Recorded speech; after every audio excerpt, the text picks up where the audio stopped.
Good morning, ladies and gentlemen. Welcome to the APRU Metagame Conference of 2022. We are glad that you are joining us on the second day of the Digital Entertainment Leadership Forum, also known as DELF, hosted by Cyberport, Hong Kong. To our honorable guests and online viewers, it's a pleasure to meet you. I am your co-host of the day, Trevor Nguyen, alumni of the University of Washington and the APRU Esports Fellowship Program. The Metagame Conference of 2022 is hosted by the Association of the Pacific Rim Universities, or APRU, in partnership with Cyberport Hong Kong and the Hong Kong University of Science and Technology. Thank you, and I shall pass the virtual microphone to my good friend James. I am James Yun of the University of Science and Technology, and also co-host of today's Metagame Conference. We thank the partners of the APRU Metagame Conference, including Adidas, Moonlab, Next 10 Esports, Planet 9, and all of the APRU universities that lead the APRU Esports program. We also thank all who contributed to the development of this conference, including the Korea Advanced Institute of Science and Technology, Nanyang Technological University Singapore, National University of Singapore, Overwatch, Salix Education, Tecnológico de Monterrey, the University of British Columbia, the University of Hong Kong Space, University of Hawaii at Manoa, Universidad de Chile, University of California, Los Angeles, University of Southern California, Voice for Intercollegiate Esports, and Zhejiang University.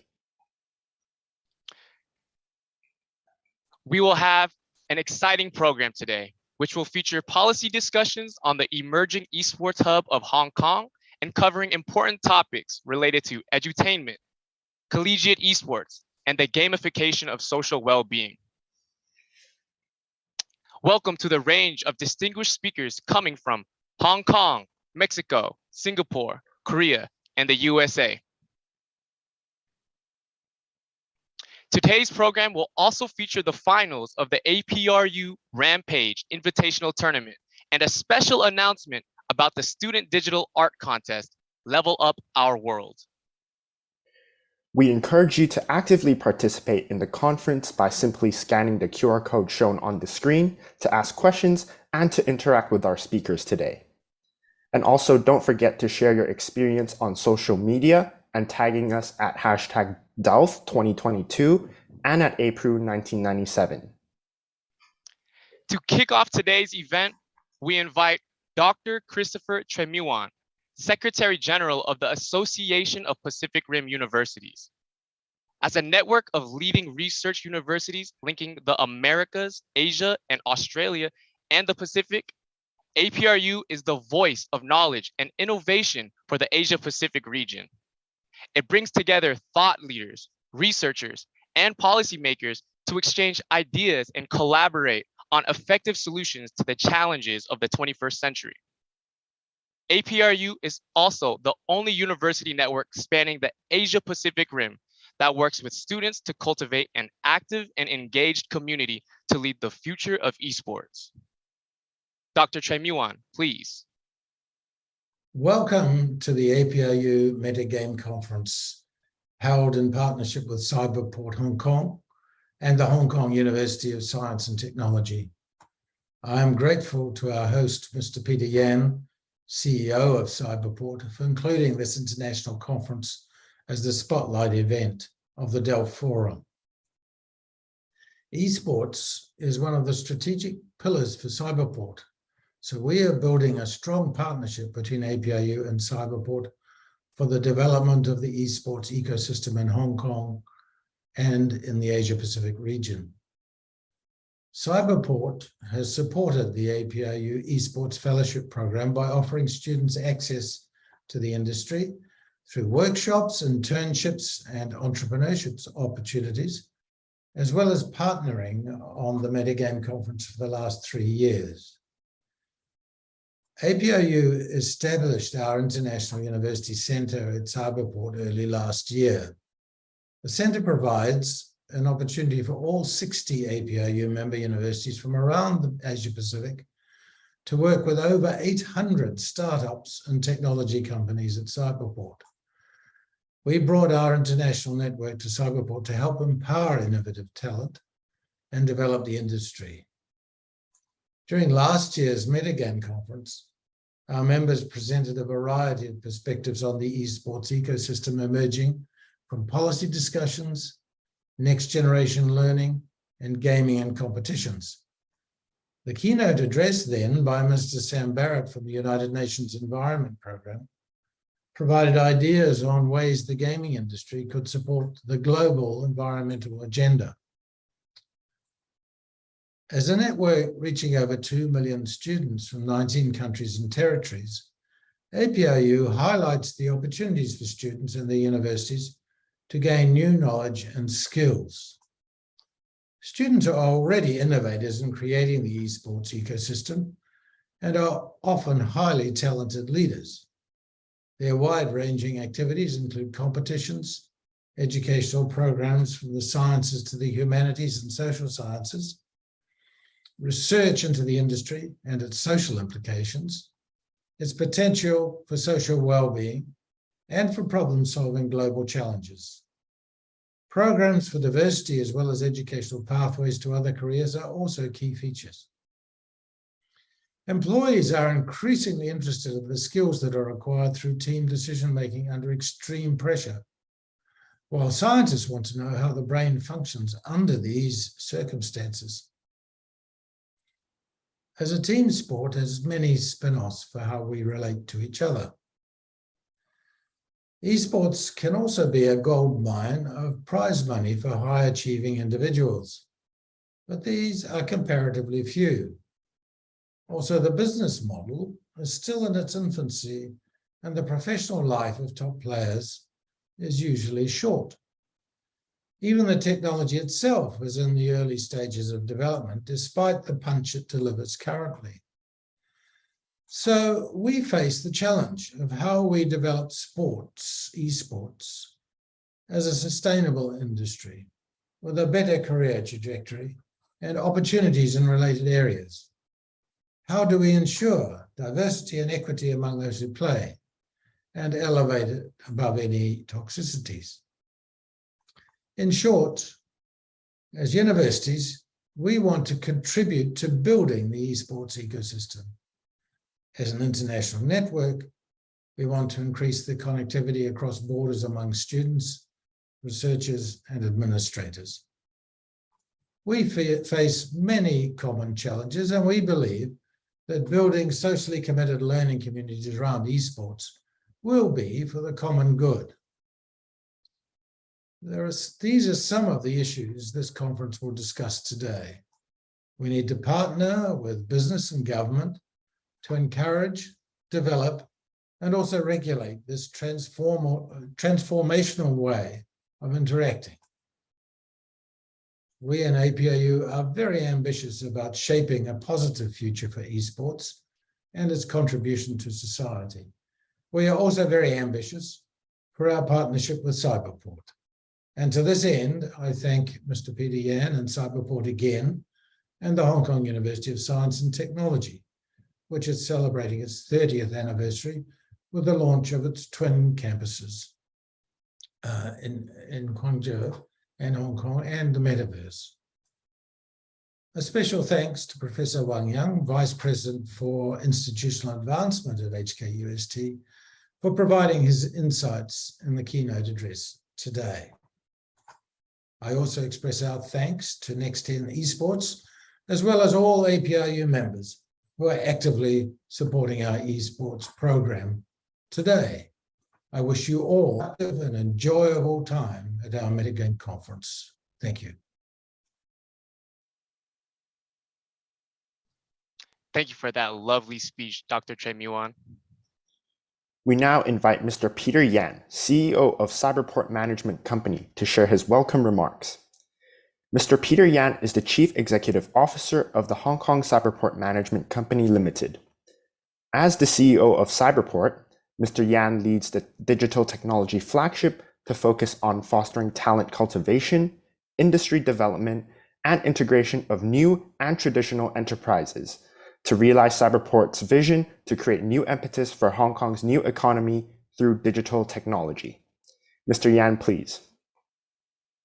Good morning, Dr. Tremuan, Secretary General of the Association of Pacific Rim Universities.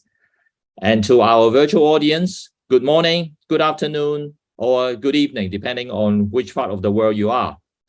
Welcome to the APRU Metagame Conference. Cyberport is delighted to co-host this fantastic event for the third time. Since 2020, the Metagame Conference has been a spotlight event of our annual Digital Entertainment Leadership Forum. Just yesterday, we spent an entire day exploring the world of Metaverse entertainment, esports, arts, and sports technology. Today, we'll continue that journey by diving deep into education in the Metaverse. Education, especially online education, has much to benefit from the Metaverse.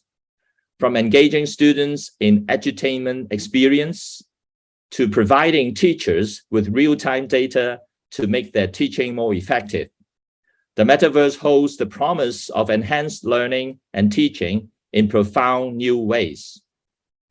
We are on the cusp of an era of digital transformation in education, where opportunity is limitless.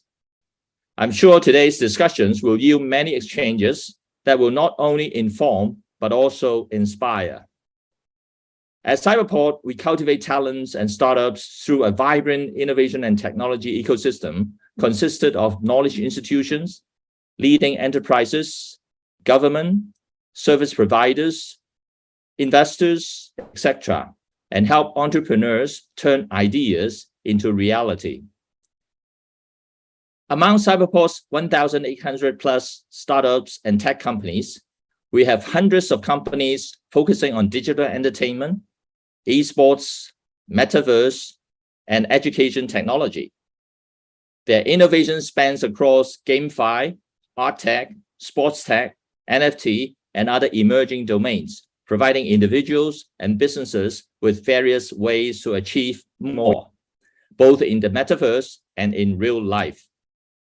Many are utilizing 5G technology too, to realize the metaverse massive synchronous online experiences.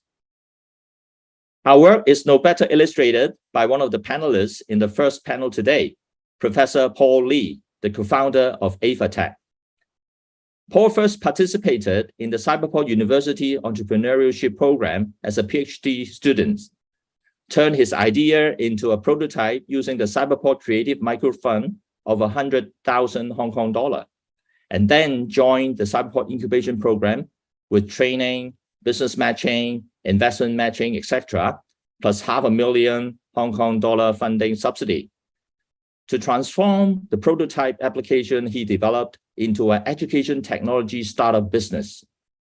APRU provided an AR sandbox for schools, and the company has now evolved into a metaverse company. With so many opportunities, we need a steady stream of leaders to drive continued changes and progress. APRU Esports Fellowship Program does exactly that in nurturing young leaders to make a difference. We will continue to work with APRU this year to host programs physically in Hong Kong, enabling Pacific Rim students who are passionate in esports to participate in learning, internship, and entrepreneurial opportunities to prepare them to become future leaders. Speaking of passionate young people, some of them are also with us today. In the afternoon, we will have Pacific Rim students presenting their creative works for the digital art contest and compete in the Rampage Invitational Tournament. Don't miss out on their performances. I wish you all a fruitful and inspiring Metagame Conference, and I encourage you all to explore the Decentralized Metaverse arena in which the conference is presented, and enjoy the first ever Metaverse conference with play to earn experience. I look forward to working with you to unleash the Metaverse powers for education, society, and together to turn a new page in innovation and technology. Thank you very much. Mr. Yan. I now invite Professor Wang Vice President for Institutional Advancement, the Hong Kong University of Science and Technology, to provide the keynote address. Professor Wang has been leading HKUST's institutional advancement since 2020 and is also Chair Professor of Mathematics. During his tenure as Dean of Science and Head of Mathematics, Professor Wang founded the HKUST Big Data Institute and launched the popular Big Data Technology MSc program. Professor Wang, please.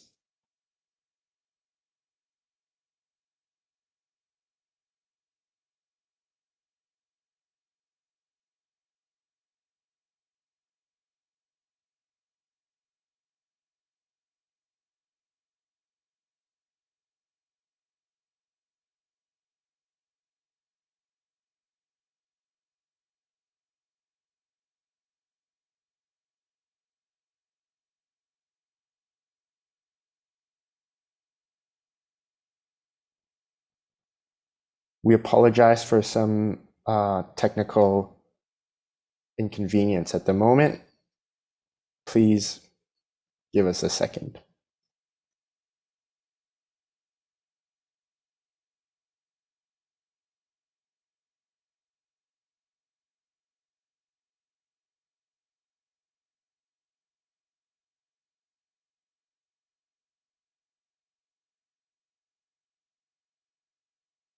Professor Wang will be joining us shortly.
Hey, good morning, everyone. Well, if you are in Hong Kong time, good morning. Otherwise, in the US, it would be good evening.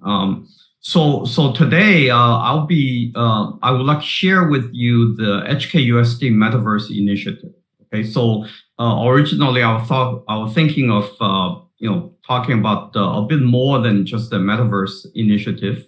As an active member of APRU, HKUST is very devoted to education, to educational innovation, and the latest one we are actually developing is the Metaverse Initiative. So let me just give you a little bit more detail about it. So the idea is the following. As many of you already know, HKUST has established a campus in Guangzhou called which is of course HKUST Guangzhou, and is scheduled to open this September 1st. Okay, so we have only a few days until the opening of the campus, and the students in HKUST Guangzhou will actually share some of courses with HKUST in Hong Kong, in Clearwater Bay. And in fact, we originally, at least in the beginning, we have the same degree. Okay, so what that means is the students on both campuses can actually take courses from each other. Okay, and many courses indeed will have students on both campuses in the same classroom. Okay. Now, of course, given the COVID situation, and even without the COVID, the communication is still, the commuting is still, quite significant. So obviously, it's unrealistic to have people commuting back and forth. And with the Zoom teaching during the COVID period, this has not really been an issue at all. That is to having some kind of remote learning. However, if you look at the student learning experience during the COVID period, it's actually not that great. Okay, so the Zoom feature is adequate, but it doesn't provide the best learning experience for the students. And furthermore, with the technology development, with all the new innovations coming up, there are actually incredible potentials in the future to go beyond just a regular classroom, okay, to augment what Zoom can do. So this is sort of one of the very driving forces between, for Meta HKUST. And we give it a name called our Metaverse, our living space. Why is that? Because we believe in the future, Metaverse will be our living space, okay, just like our physical campus, okay? And it has enormous amount of opportunities, which I'm going to talk about, okay, so in this presentation. Now, first of all, let me give you also a little bit of a background about the whole project in relation to some of the other things we do in HKUST. We actually, everybody is talking about sustainability, right?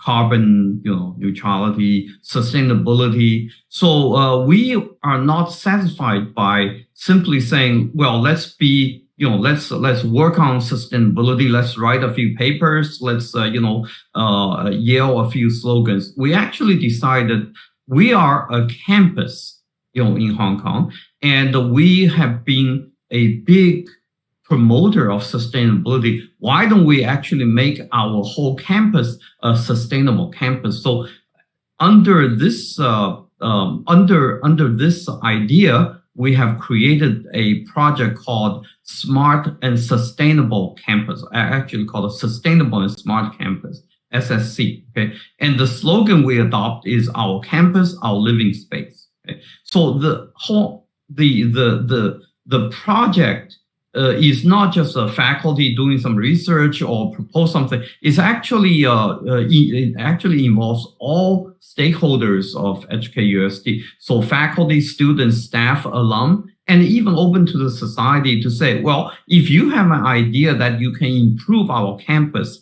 to be a more sustainable campus, we will have some funding for you to actually realize your idea. Okay, so it has been going really, really well. So if you come to our campus or visit, you will see all kinds of sustainability-driven projects. Okay, so Meta HKUST will be formed under the same spirit. That is, we are going to digitally transform our campus. Okay? In other words, we are going to have a digital twin for our campus, and a lot of the teaching and teaching, learning, and also other areas can be done in our digitally transformed campus or in our metaverse. Okay, and so here we listed a few, for example, campus-wide sharing the interaction, support and capability for teaching and learning, and also several thematic areas, including environmental visualization and art exhibition, for example. Okay, and finally, to me, that's also another very, very important area to develop metaverse is to look for new ways for governance. Okay, we have been using traditional centralized governance protocols for basically in higher education and in most other organizations. Okay, but with the development of metaverse, okay, you have to explore new ways of governance. And you have new issues arising concerning ethics. Okay, so how do we translate those new ideas actually even into our physical campus? I think that's a very worthy goal to pursue as well. Okay, so for the beginner. of course, I already talked about why we are trying to develop, what's the driving force behind the Meta HKUST project, okay? Because we actually have a need. Okay? We actually have a need to enhance the learning and teaching experience, okay? So we decided to create this, physical digital twin campuses, linking the Guangzhou, HKUST Guangzhou and HKUST Hong Kong together. Okay, so we are already in the process of building two what we call metaverse classrooms. Even though it's really beginning with the physical classroom with all the AR, VR equipment and hardwares, but later on it will be much more extensive. So we are actually in the very beginning stage, but the work has already started. Okay, and you can see augmented reality will also play a very important role. Okay, and in fact, I do want to talk a little bit about the need for some of these. For example, we are short of lab spaces. Okay, teaching lab. Faculty, of course, research have their own research labs. But we also, for students, we also have those teaching labs in chemistry, in biology, in physics, okay? And a lot of the, engineering as well, and, a lot of experiments engineering. So because we're actually short of spaces, we're actually thinking of using augmented reality, okay, to do some of these lab work. Okay, so some of the demos I have seen, not by my university, but by companies and innovators, have been quite impressive. So we are working very closely, trying to collaborate with them and to develop our own augmented reality teaching lab and courses. Okay, and the VR, of course, we all know about that. Now, so this is basically a sort of the flow chart of what we try to do, and you can see I have already touched upon quite a few things. In the center is something called a Meta HKUST Together platform. So what does that mean? Okay, it simply means anybody can be part of this and contribute to building Meta HKUST. Okay, and what we have found in the past through the Sustainable and Smart Campus project is, in fact, if we only say, Professor X, you have a team, please do this. Professor Y, you do this, or blah, blah, blah, you do this. That's not going to work. Okay, so a lot of the very innovative projects and very vibrant environment was created by opening this whole thing up to the community, mostly students and alums. Okay, so we're going to do exactly the same thing. I understand that obviously this would involve building a truly open platform. Okay, and this is what we plan to do. And here we also mentioned, for example, tokenization and NFTs. So this is also part of our digital transformation. Okay, so for example, in the future, we're thinking perhaps all our graduation certificates can be done using NFT, for example. Okay, so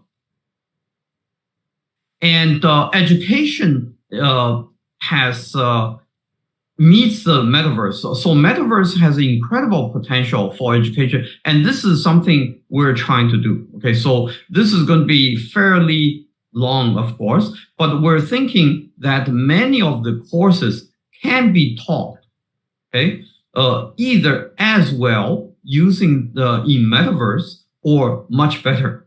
Okay, for example, let me take a quick example of history. Okay, history. So we will be developing several courses using basically in the metaverse. Okay, take an example of history. Okay, so when you learn history, it might be more vivid if we can take you to the setting in the history. Okay, I'm thinking, any of the event in history. For example, if you are interested in, the romance of three kingdoms, which, of course, a famous period in Chinese history, for certain battle, maybe, we can actually take you there, and you can be the commander for one of the battles. Okay, I mean, these are, of course, down the road, but some of these possibilities are just, very, very exciting. Okay.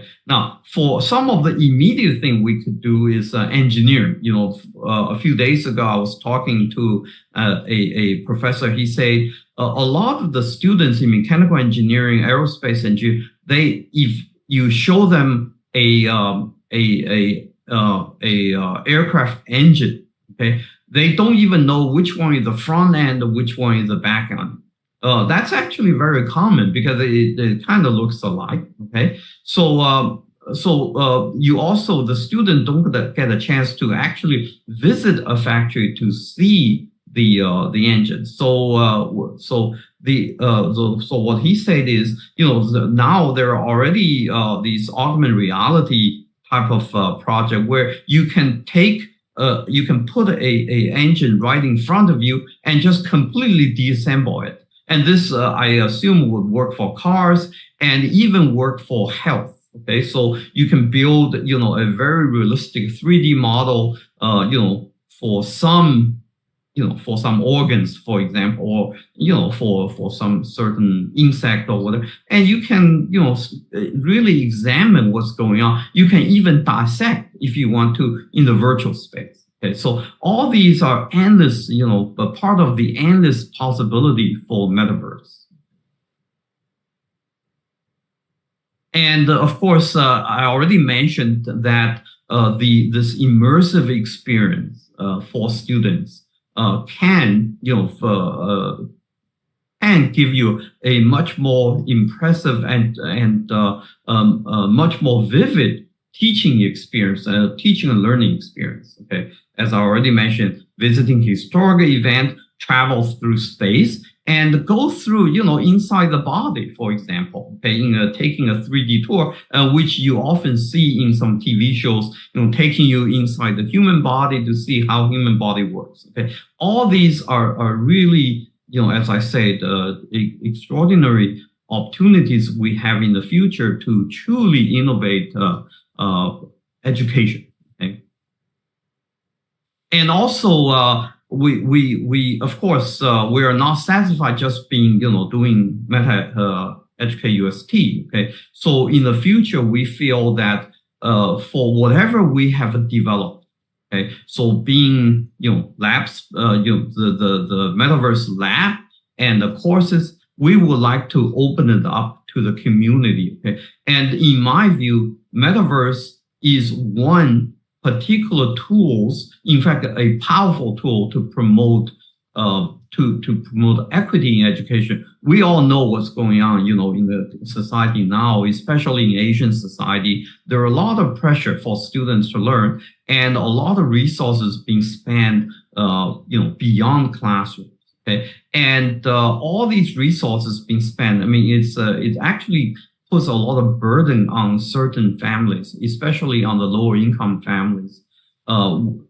However, through the development of metaverse education, this can be a effective equity opportunity or a tool for equity. Okay, so that's why I think we, in fact, for the societal development, we have a need to develop metaverse education. And the other thing we have been talking quite a bit in our university is decentralized education. Right now, education is highly centralized. Okay, so especially in the Asian communities, for example, in Hong Kong, in China, you essentially don't have a whole lot of tracks to get into a university. You have to take, in Hong Kong, would be an entrance exam called the DSE. And in China, of course, it's well known that you have a tough, national entrance exam. However, education should be much more diverse than that. Okay, so we believe that through the development of education in metaverse or metaverse education, we can create a much more decentralized or much more diverse educational landscape. So finally, my time is kind of up. I like to use just a little bit of time to talk about why the advantages of doing this in Hong Kong. Okay, so first of all, I think Hong Kong is a very unique place. It's a world leader in digital realm. In fact, there was a recent ranking of digital competitiveness. Hong Kong came out #1 in Asia and second in the world. Okay, so we know we have incredibly good infrastructure in Hong Kong as far as communication and internet and also the basics of digital infrastructure. Okay, now Hong Kong is also very international. It blends the culture, the local culture in Hong Kong, which is actually quite unique, but it also blends with the Chinese culture and the international culture. So it's a true international hub, and it's a financial center. So we have a lot of need for internationalization, and it also has a lot of resources to develop digital economy, and in which metaverse is a big part of it. Okay. Now the other thing is China has adopted a very different track. China has been very aggressively promoting metaverse and the blockchain, digital economy. However, it has taken on a path that is quite unique. It's in a way, it's more centralized, it's more alliance-based, while the rest of the world is going into a more decentralized framework. Okay, so in Hong Kong, we are the one country, two systems. Okay, so in fact, when President Xi Jinping came to Hong Kong on July 1st, he emphasized that Hong Kong has to take advantage of the one country, two system. Hong Kong should not be afraid to experiment new ideas under the one country, two system policy. Okay, so here we have a unique chance to bridge China with the rest of the world. And Hong Kong HKUST, Hong Kong UST would like to be the leader to be part of this bridge. Okay, we want to be the leader to develop for Hong Kong, to promote Hong Kong digital economy, and we want to be the leader for the metaverse development. Okay, and especially for education in metaverse. Okay, so with all this being said, I also would like to invite you all, okay, to follow our development in metaverse and later on be part of this new exciting future. Okay, so I'm going to end my talk here. Thank you very much.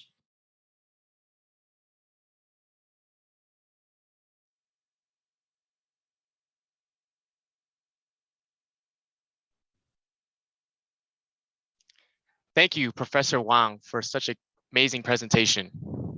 Hello, everyone. How's everybody doing so far? Yeah? Anyways, we'd like to introduce our first panel of the day, titled Edutainment, Education, Gamification, and the Metaverse. This session will be moderated by Ms. Etta Wang. Ms. Etta Wang is the Director for USC Hong Kong International Office, Strategic and Global Initiatives. In her capacity, she is responsible to work collaboratively with all USC professional schools for admissions, academic programs, and alumni and parental development. She is also the primary ambassador to develop the university's relationship with both private and public sectors in Hong Kong and the Greater Bay Area. Joining her on stage are Professor Lik Hang Pauly from Korea Advanced Institute of Science and Technology.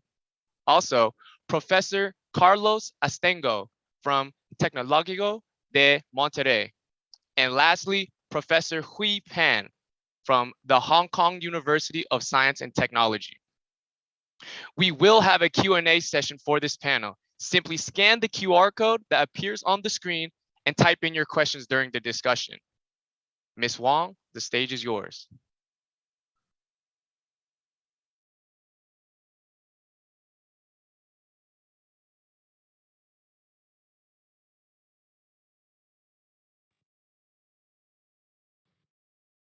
Hi, everyone. Thank you so much for joining us today. I'm very pleased to kick off the first panel of APRU Metagame 2022 virtual conference. My name is Etta. I am the director of University of Southern California, Hong Kong International Office. 2 years ago, I also had the same honor to be the moderator of APRU Esports Conference. So I'm very happy to come back and moderate this session with 3 leading experts in the educational industry to talk about Metaverse in education. It's no doubt that the pandemic forced students across the world to enjoy new virtual forms of education without interruption, and more attention and resources have been put online. And example like gamification, AI, machine learning, VR, AR, etc., etc. And since Facebook changed his brand name to Meta, the business sectors have been very excited in the Metaverse conversation. We now hear more about Web 3.0, Metaverse, NFT, blockchain, and different forms of virtual reality. I sometimes got confused with all these names like AR, VR, MR, XR, if you are not really in the tech industry. We see a lot of this apply in games, business, or sports. And now today we ask a question, how about Metaverse in education? And we are going to talk about it. And we really have some great speakers today who can share with us the future of all these technologies and how can Metaverse technologies apply in young teens or even higher education. How will that affect the future of our children and how the learning experiences will be transformed? What can we envision Metaverse can create a complete new horizon of learning? I'm sure it's not just a 2D, 3D, or a discussion about physical or virtual, but what else? What is going on right now? At the same time, what are the pitfalls and dangers to avoid? How about the concerns of emotional learning, identity, or privacy? Now, I would like to welcome our panelists to take the virtual stage. We have Professor Pauly from HKUST, Professor Astengo in Mexico from Technological Monterrey, and lastly, Professor Holly from HKUST. I will ask each of you to provide your initial remarks on edutainment, education, gamification, and the Metaverse. Each of you will have about 8 minutes. And after all the presentation, I will address some questions. Depending on time, we will also address some questions from the floor. So audience, please do type up your question in the Q&A box. And then I will make a closing remark for this panel. To start with, I would like to introduce Professor Pauly as the first panelist. Professor Lee is the Assistant Professor, Department of Industrial and System Engineering, Graduate School of Data Sciences at Korea Advanced Institute of Science and Technology. He has built and designed various human-centric computing, specializing in AR and VR. He is also an entrepreneur, started his own company, specializing in young kids' education in Metaverse. So Professor Lee, may I now pass the platform to you? And you will have 8 minutes. Thank you. Yeah. I can hear you perfectly, Professor Lee. Yeah. So, good morning, everyone. Today, I would like to share my journey starting from 2015, how to implement AR or MR in the education. So so let's move on to the next slide for having an introduction. So I graduate from HKUST. Actually, I am a graduate from Professor Peng Hui Lab. Today I'm more than happy to meet him again virtually on this Zoom.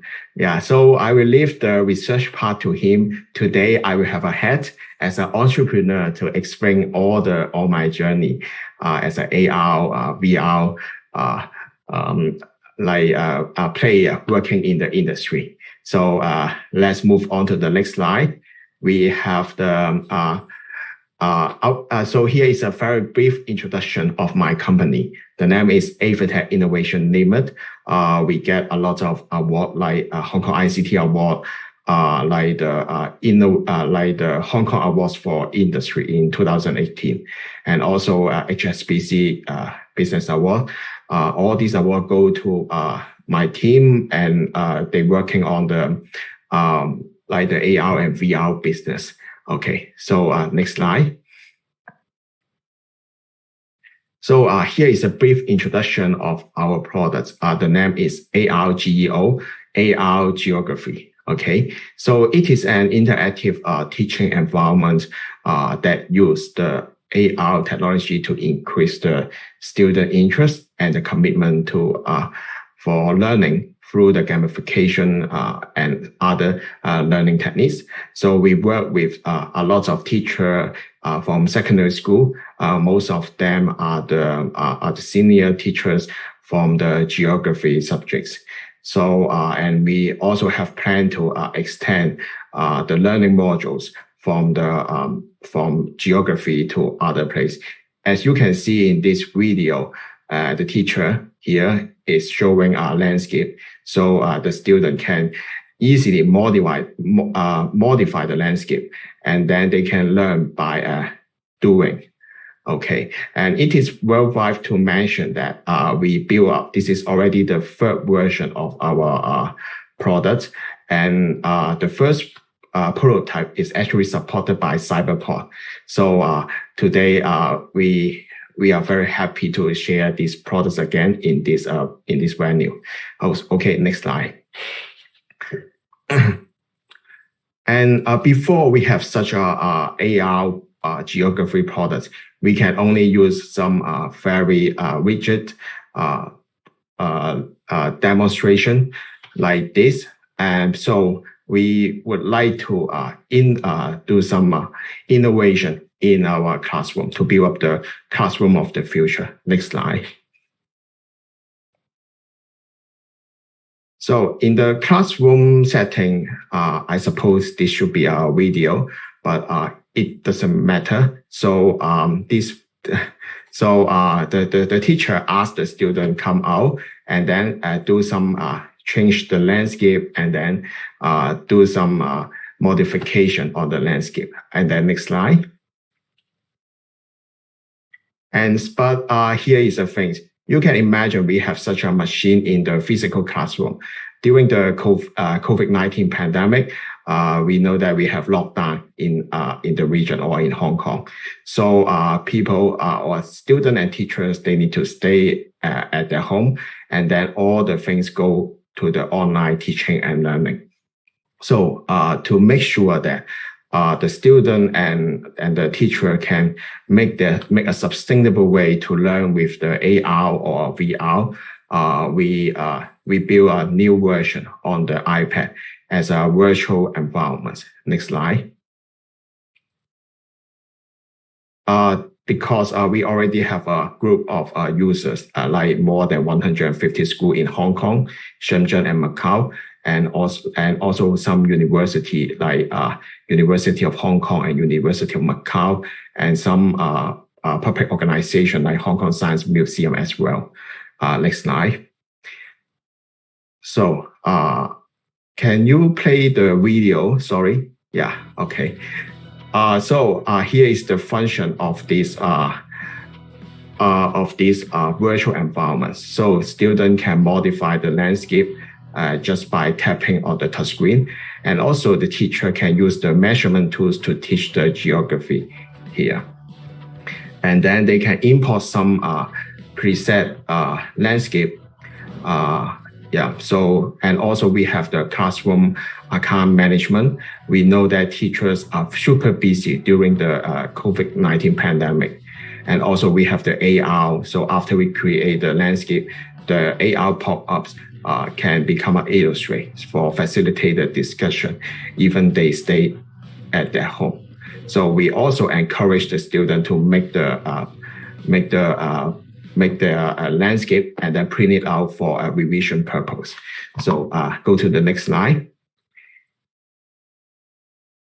Yeah, so we cover a lot of topics like geography, and so actually the app is already available online on the App Store and Google Play. And next slide. And we just like the keynote speaker mentioned that during the COVID-19, all students go stay at their home, and also we also have special care to some students, like the cross-border student, so they can still learn properly with our technology. Yeah, next slide. And so we also focus on a lot of teaching content building. Actually, we have a community, and also we work with the Oxford University Press. So you can see all the existing curriculum can work with our virtual environments, and they build up some case study as their group projects. Next slide. And here is some real case, like 優才書院學生, they have the AR-driven case study for the Dongping show, and also Lam Gok Chun. Okay, yeah, next slide.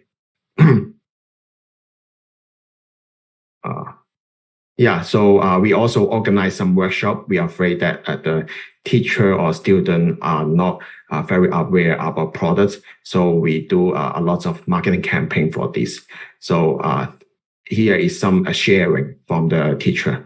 So with the AR geography teaching tools, their dream is to make the things that can support the teaching and learning anywhere and anytime.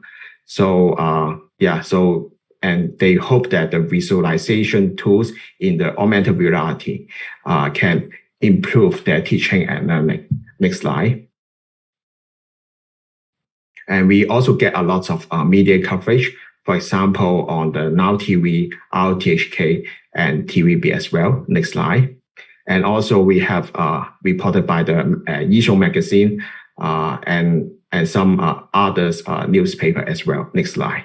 So here we come to the final slide. So the future, we can see that after the COVID-19, we treat the COVID-19 as a catalyst to moving all the physical class to a virtual physical blended one. So that's why in 2021 we developed a lot of e-learning modules in the geography. We also leverage the 3D space as a geography classroom in the virtual environments, or what we call is Metaverse nowadays. So we encourage the student to build up the landscape, and then they can do the virtual visit in such a virtual space. So we may claim that we are the first company building the Metaverse geography in Hong Kong or in the region. So next slide. I think that's all. Yeah, thank you very much.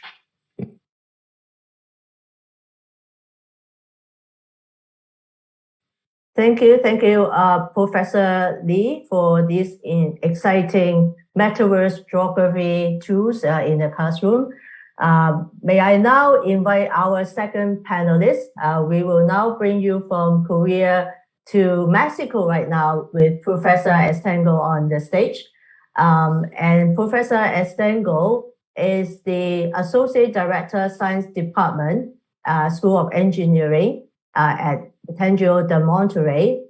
Some of highlight of his research focus, but not limited, is artificial intelligence, gamification, pathfinding, block traffic navigation, which is a new term I just learned about, is to solve using technology to solve traffic congestion. He is also the former Educational Innovation and Research Office Director and National Director for the Faculty Development and Educational Innovation Center at the university that he is serving. So without further delay, may I ask Professor to prepare the slide and your presentation?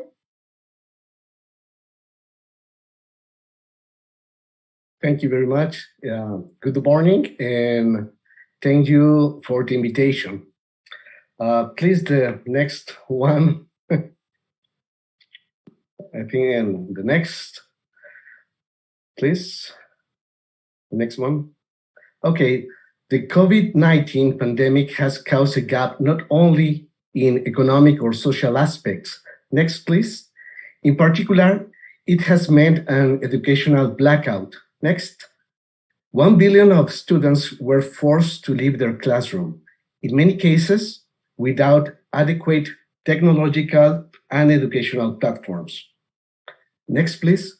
UNESCO, UNICEF, and the World Bank estimates that the current generation of students is at risk of loss in present value 17 billions of American dollars in income over their lives. This is equivalent to 14% of global GDP. This is the reality. Next. But today we can explore other realities. Next, please.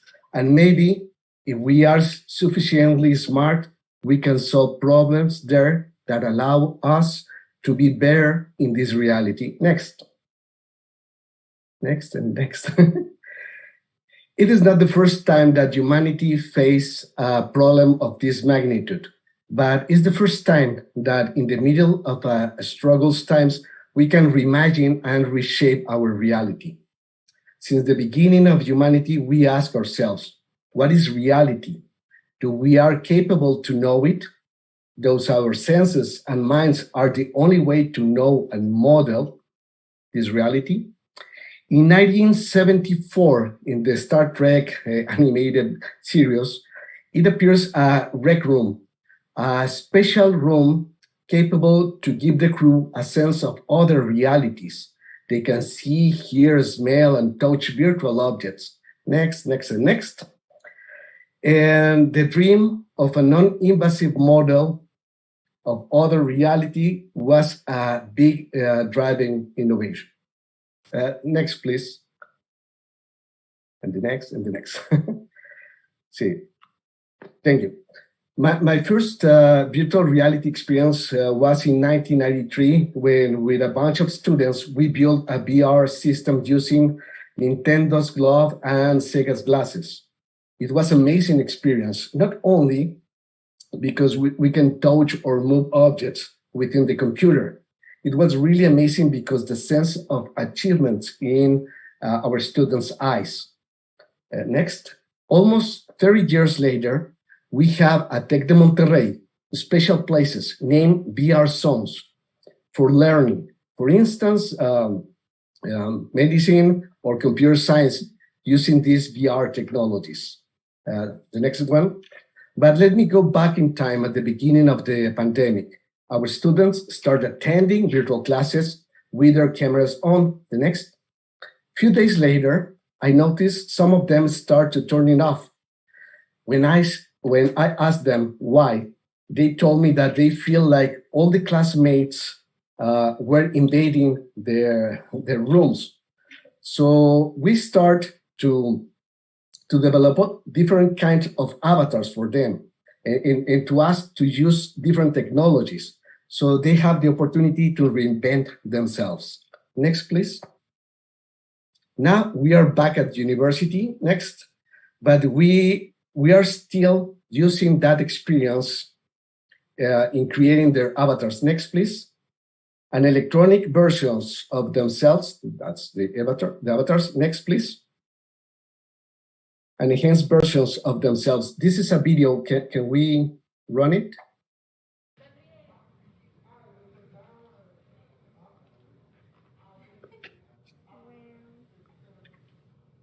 With their avatars, they were ready to interact with other person. Next. this is actually the final result for her avatar.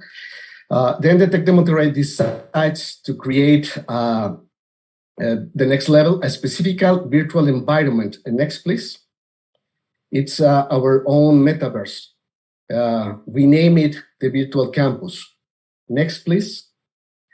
15,000 students have already lived a digital experience designed for their learning.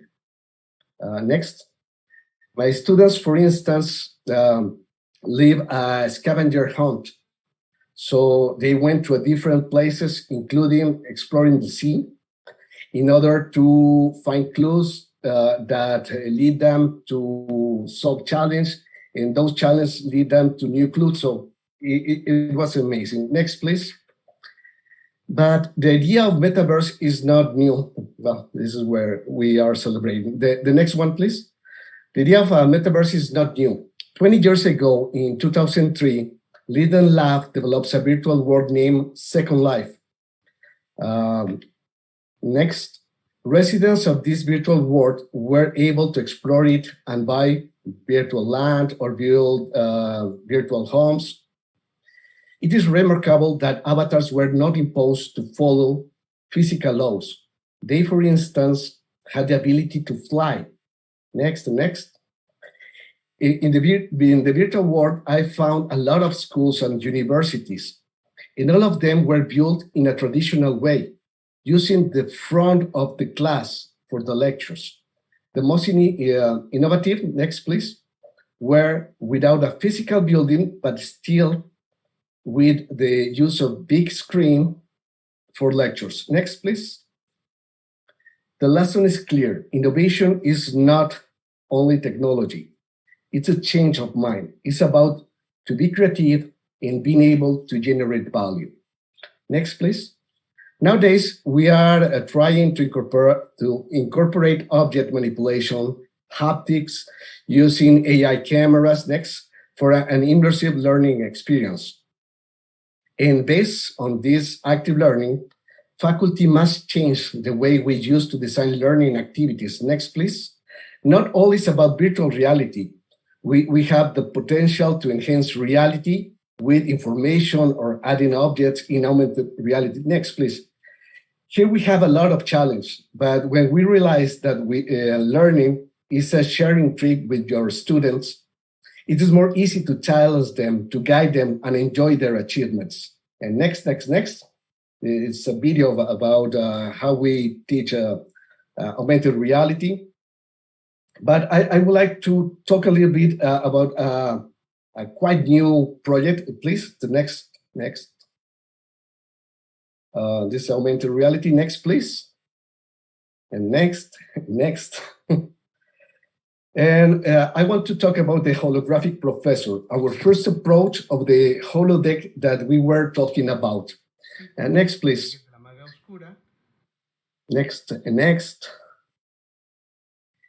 And next, that's the holographic. It is not really an hologram, but it is a human scale projection that allows to enhance the learning experience for our students, sharing professors from all around the world.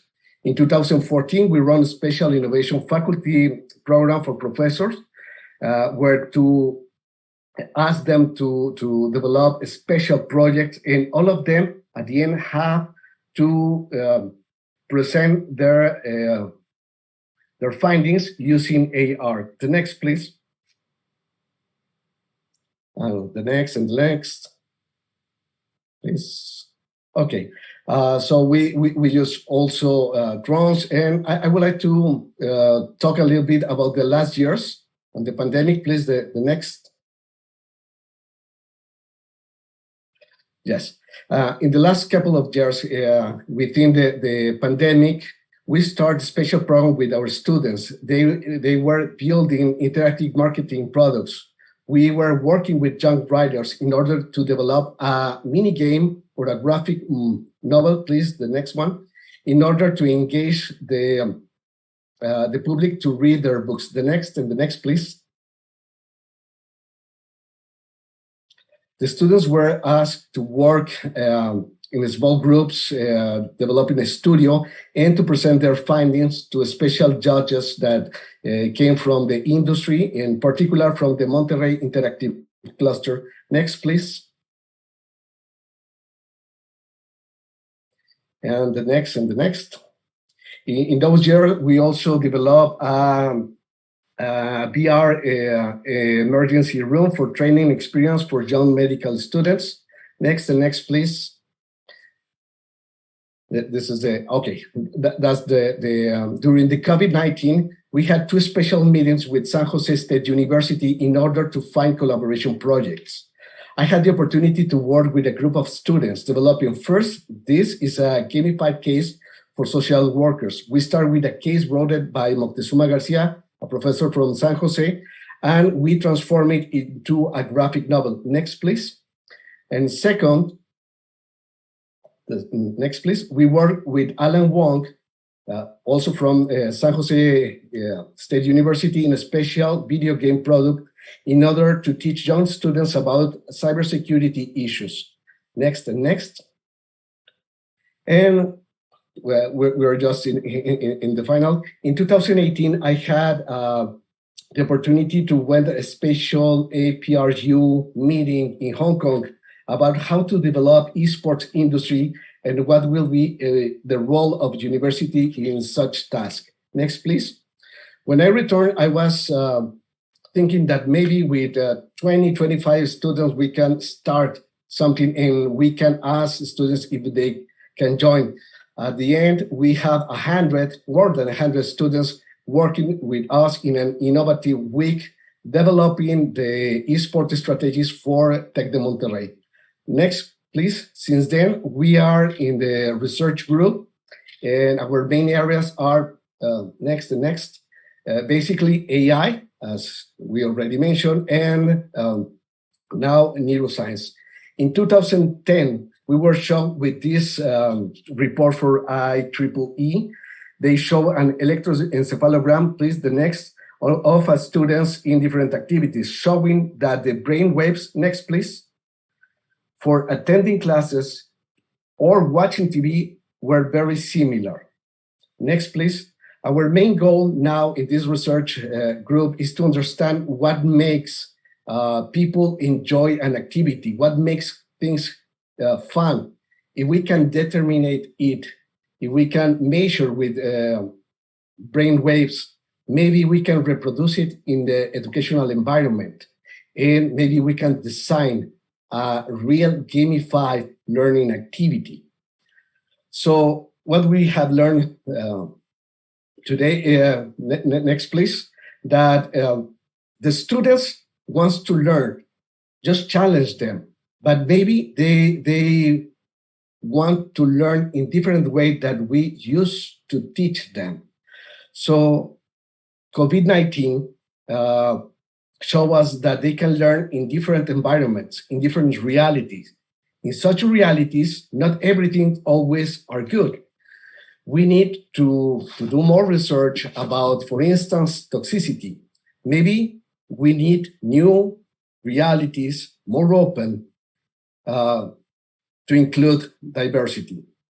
How many different realities we need to experience in order to learn to live in harmony in our reality? Learning about these new realities and how we behave on them lead us to finally learn and understand about ourselves. Thank you very much. Thank you, Professor Estango. Let me come back to you during the Q&A questions. I know there's much to talk about the learning while through a lot of these exciting projects. Let us come back to you when we have the Q&A time. And now, may I introduce Professor Pan Hui from HKUST. And first of all, congratulate on the Meta HKUST and also the official opening of the Guangzhou, China campus very soon. I'm very excited for that. And Professor Hui is the Chair Professor of Computational Media and Arts and the Director of the Center of Metaverse and Computational Creativity at HKUST. He is also an international fellow at the World Academy of Engineering and an ACM Distinguished Scientist. So may I now ask Professor Hui to now present your slide? Yeah, thanks, Becca. Thank you. Thank you. So yeah, I'm ready to start the slide, please. Okay, so thanks again for the invitation. So from the keynote, I know that our Vice President, Professor Wang already mentioned about the Meta HKUST project. So I'm going to just, quickly go through some of the technical detail over there. So he already gave a very nice overview. So here you can see that, this is one of the virtual scene for our Guangzhou campus, which I'm currently in Guangzhou now after the, last week, the 10 days quarantine, and the campus is very beautiful, more beautiful than this picture. Next slide. And so as from the previous two speaker, also the keynote speaker all mentioned about the pandemic, the COVID-19, which is a very, something very bad, but actually also led us to think about the future of education, right? So we know that there's 1.5 billion of students who have education disruption, and the students complain about, learning issues, about, they haven't attended campus. So, these are things, of course, there are also opportunity, and that we can be motivated to think more about this. Okay, next slide. So what will be the future of the education, right? So, probably we from the history we have learned about experience from other educators, for example from Edgar Dell's Chong experience. So basically what he taught about is that our learning experience is like a pyramid, right? So you just read the test and listen to your professors, probably only remember 10% of the content, but you really have an experience in the environment. Actually, you can remember 90% of your experience. So then that's why we thought about bringing immersive experience to the users. To the user here means the student, so the student can actually better learn from the materials. And also there are some other things that we believe, according to also today's panel, right? There's gamifications or customization of learning contents, and increase the interaction and creativity as well. So we also the experience of the student, using Zoom or other type of online teaching. There are two major issues actually with this computer-mediated learning. Is that the first one is that social presence is very important for for the engagement of the student, right? So you want to be situated in a social environment. You see the teachers, you see the student around you, so you get better engagement, which can stop you from multitasking, from just turn off your camera and doing something else. And then there's also another important concept called self-disclosure, right? So you want to disclose yourself, so you also get engaged more. So basically the turning off the camera, of course, is not very good for this purpose. But physical classroom would be good for the self-disclosure, because the other people can see what you wear, other people can see how you look like, right? But at least in the avatar case, that you also decorate your avatar, so still others can also see how your avatar look like. So based on all this motivation, and also have the motivation that we have two campuses, so we have this Meta HKUST project. Okay, please, next slide. So the Meta HKUST project is not only the digital twins, not only the virtual world, but we also want to make the campus live. We want to create something like a physical digital metaverse. So not only the virtual environment for more people to attend the lectures, but we also trying to bring the virtual contents into the real campus. So to improve the experience of the student in the campus, also make the staff interact with the student easier, with the content which are available with their devices. Okay, so there will be a 3D model, there will live camera visit anytime, can be a remote group meeting instantly in the metaverse. There can be also, some live tour to Metaverse campus. Okay, please, next slide. So probably, you already saw this picture from Professor Wang. So basically, So the architecture, we have this platform, which is HKUST together platform, and this platform is going to, probably powered by some of these things we call the augmented reality and virtual reality concept. There will be merging of two campus, physical campus. There will be a layer, of different kind of application can be built on top of this software platform. Can be, some campus tour, can be navigation system, and then below that we can also implement some governance functionality, which can maybe driven by blockchain or some other technology. It's not necessarily that blockchain, but it can be other technology as well. Please, next slide.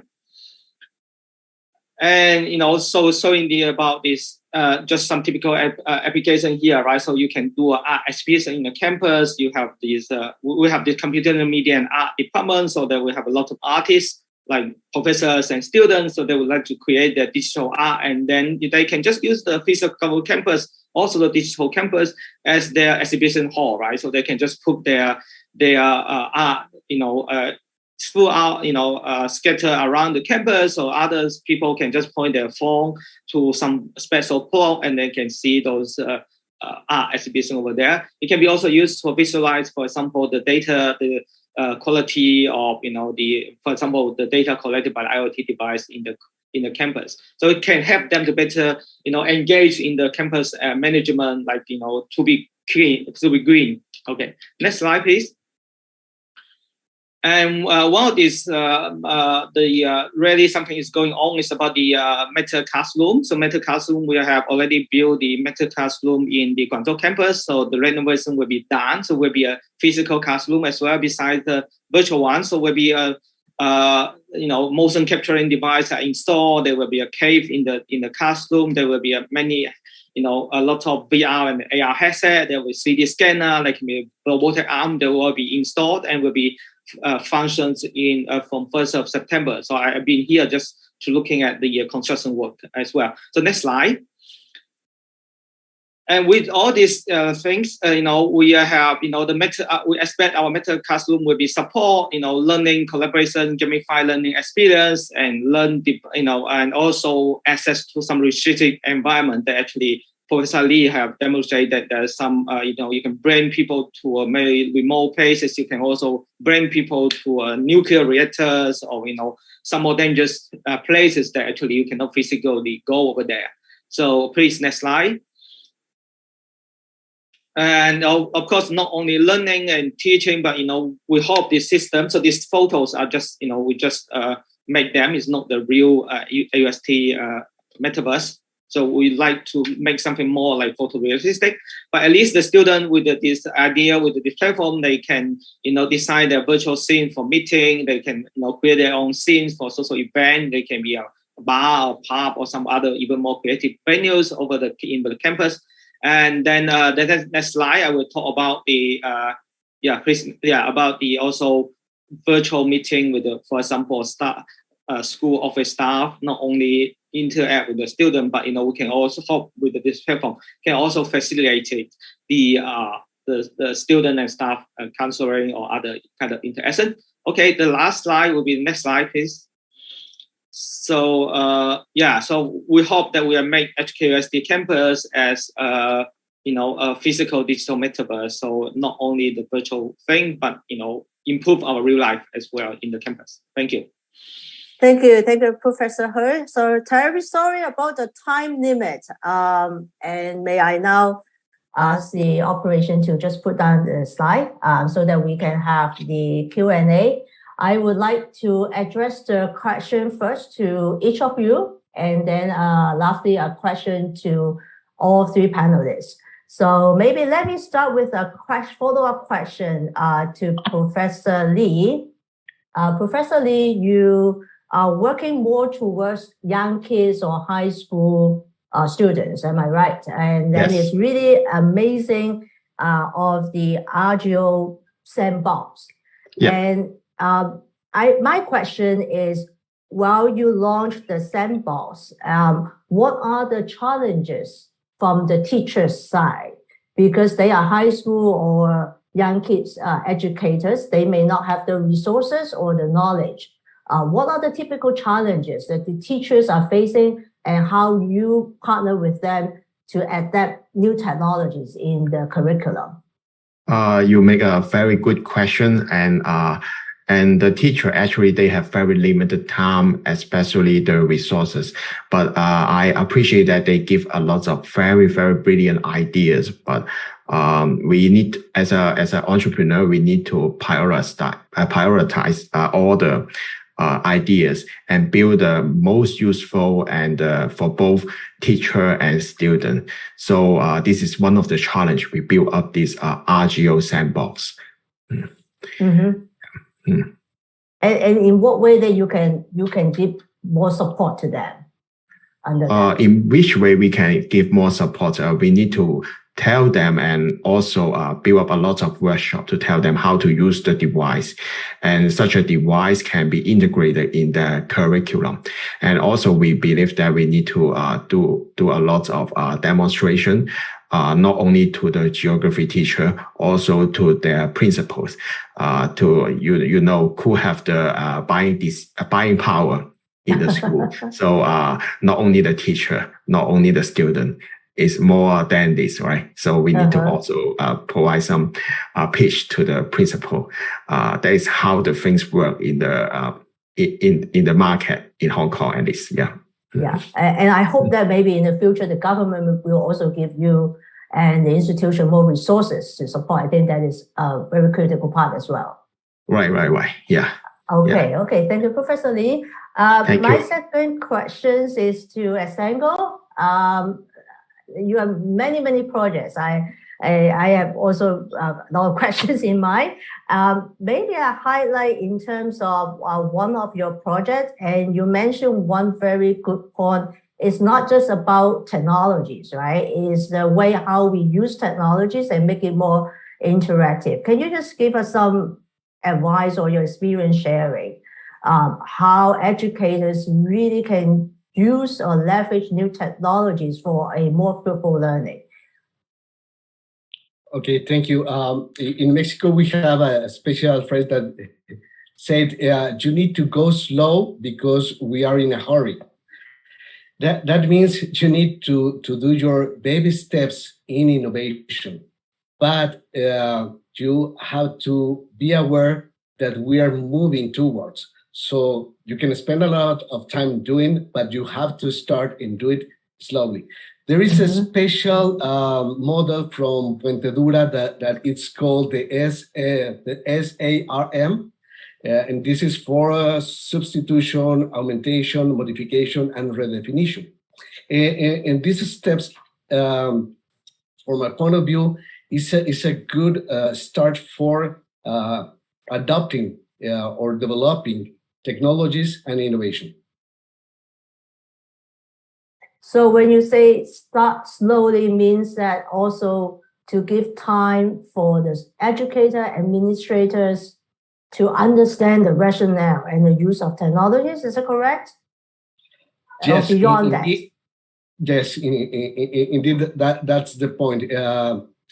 You as a professor, as a person, need to experiment first, and with each step you gain confidence, and with that confidence you can go faster and faster, so you can move in the innovation path. One of your sites is quite interesting, called the Second Life in the avatar, right, in the metaverse, right, when the students transform appear in the metaverse classroom in the metaverse in avatar. Can you elaborate a little bit, like the ability to fly, and of course that in the physical classroom you are not able to fly, but you can do much more than that physically, right, in the metaverse classroom. How can that really can leverage that during your project? From my point of view, in using this model that I just mentioned, maybe we can think about digital twins only as a substitution. I mean, we can recreate our universities and our classroom for our students so they can be there. But maybe if we can move forward in these steps, maybe we can have the students, for instance, they want to learn about biology. So why do I have to put them in a classroom? Why don't ask them, hey, okay, kids, let's see each other within the cell. Let's see how the ADM works and be there. So, I mean, the metaverse gives you a lot of opportunities. So it's really a matter of how much you want to experiment. There, we do have a questions to you from the floor. Maybe I immediately address that. You point out that through AR, VR, we can really show us a new way of thinking. How can technology be applied for social good, climate change, or future pandemics? I think that probably echo a little bit of my previous questions in terms of the new way of metaverse technologies in education. Can you hear that, Carlos? You said about diversity, sorry? Well, the question is how AR, VR can be applied for social good, climate change, or future pandemics. Okay, for instance, again, we can ask as students to develop special models to simulate, but instead of using just a computer and just to see the graphs, maybe they can see how, for instance, the global climate problems start with special initial conditions. So at the end, if we don't do something, the world will end in, I don't know, this shape or with these problems. So the metaverse gives, again, the opportunity not only to think about it, but to live in it. And I think echo what you just shared, we have to start slowly as well. Maybe some small actions of adopting the new technologies or the teaching of climate change, because this is such a big topic. Yes, it is a complex topic. Yeah. Okay. Thank you, Samuel. And I come back to you later. Last questions to Ben. Follow-up questions to your presentation. I think you have highlighted much more on the Meta HKUST, which is a metaverse campus. My question is, what brings the university come up with this idea? And what are the learnings, the key learnings during the makeup of the Meta HKUST that you can share with our audience?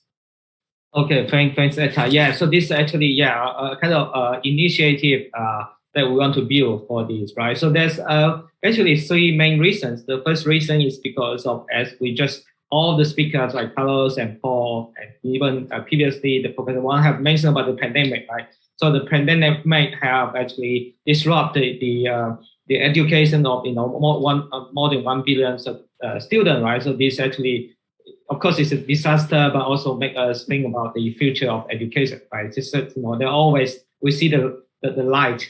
And then the second reason is, of course, we have these two campuses, one in Hong Kong, Clearwater Bay, one in Guangzhou now. They're not too far from each other, but because of the pandemic, they're also getting far.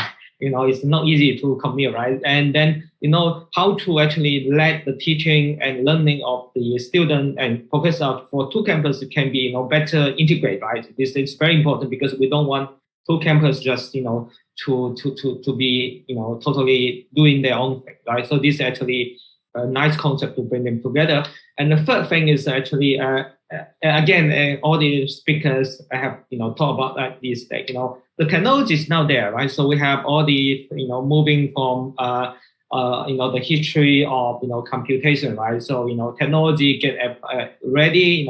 2011, there's probably the blockchain technology that enable you to do ownership, and then we also have 2015 the AR device get a lot, and then 2016 the VR device. Today all of these devices get also cheaper, and then AI technology, edge computing technology. So I think we are ready. So then all kind of ready. So then it's a right timing to putting this initiative together. And as you mentioned about this, what will be benefit from this? Of course, the teaching and learning will be the first thing, right? That the student in Guangzhou can take courses in Hong Kong campus. So in a better not only Zoom way, right? They can like in the virtual space or mixed reality space, and also for the student in Guangzhou, in Hong Kong to take the courses in Guangzhou as well, right? So this actually would enrich the experience. And then we also want another emphasis is about the entrepreneurship, environment. Like the student, they will be grouped to a couple of ones in a group to look at each of these important research topic, and probably we hope there will also be by addressing the real meta campus problem, and they're going to come up with some idea for business as well. Yeah. Mm-hmm. Thank you all.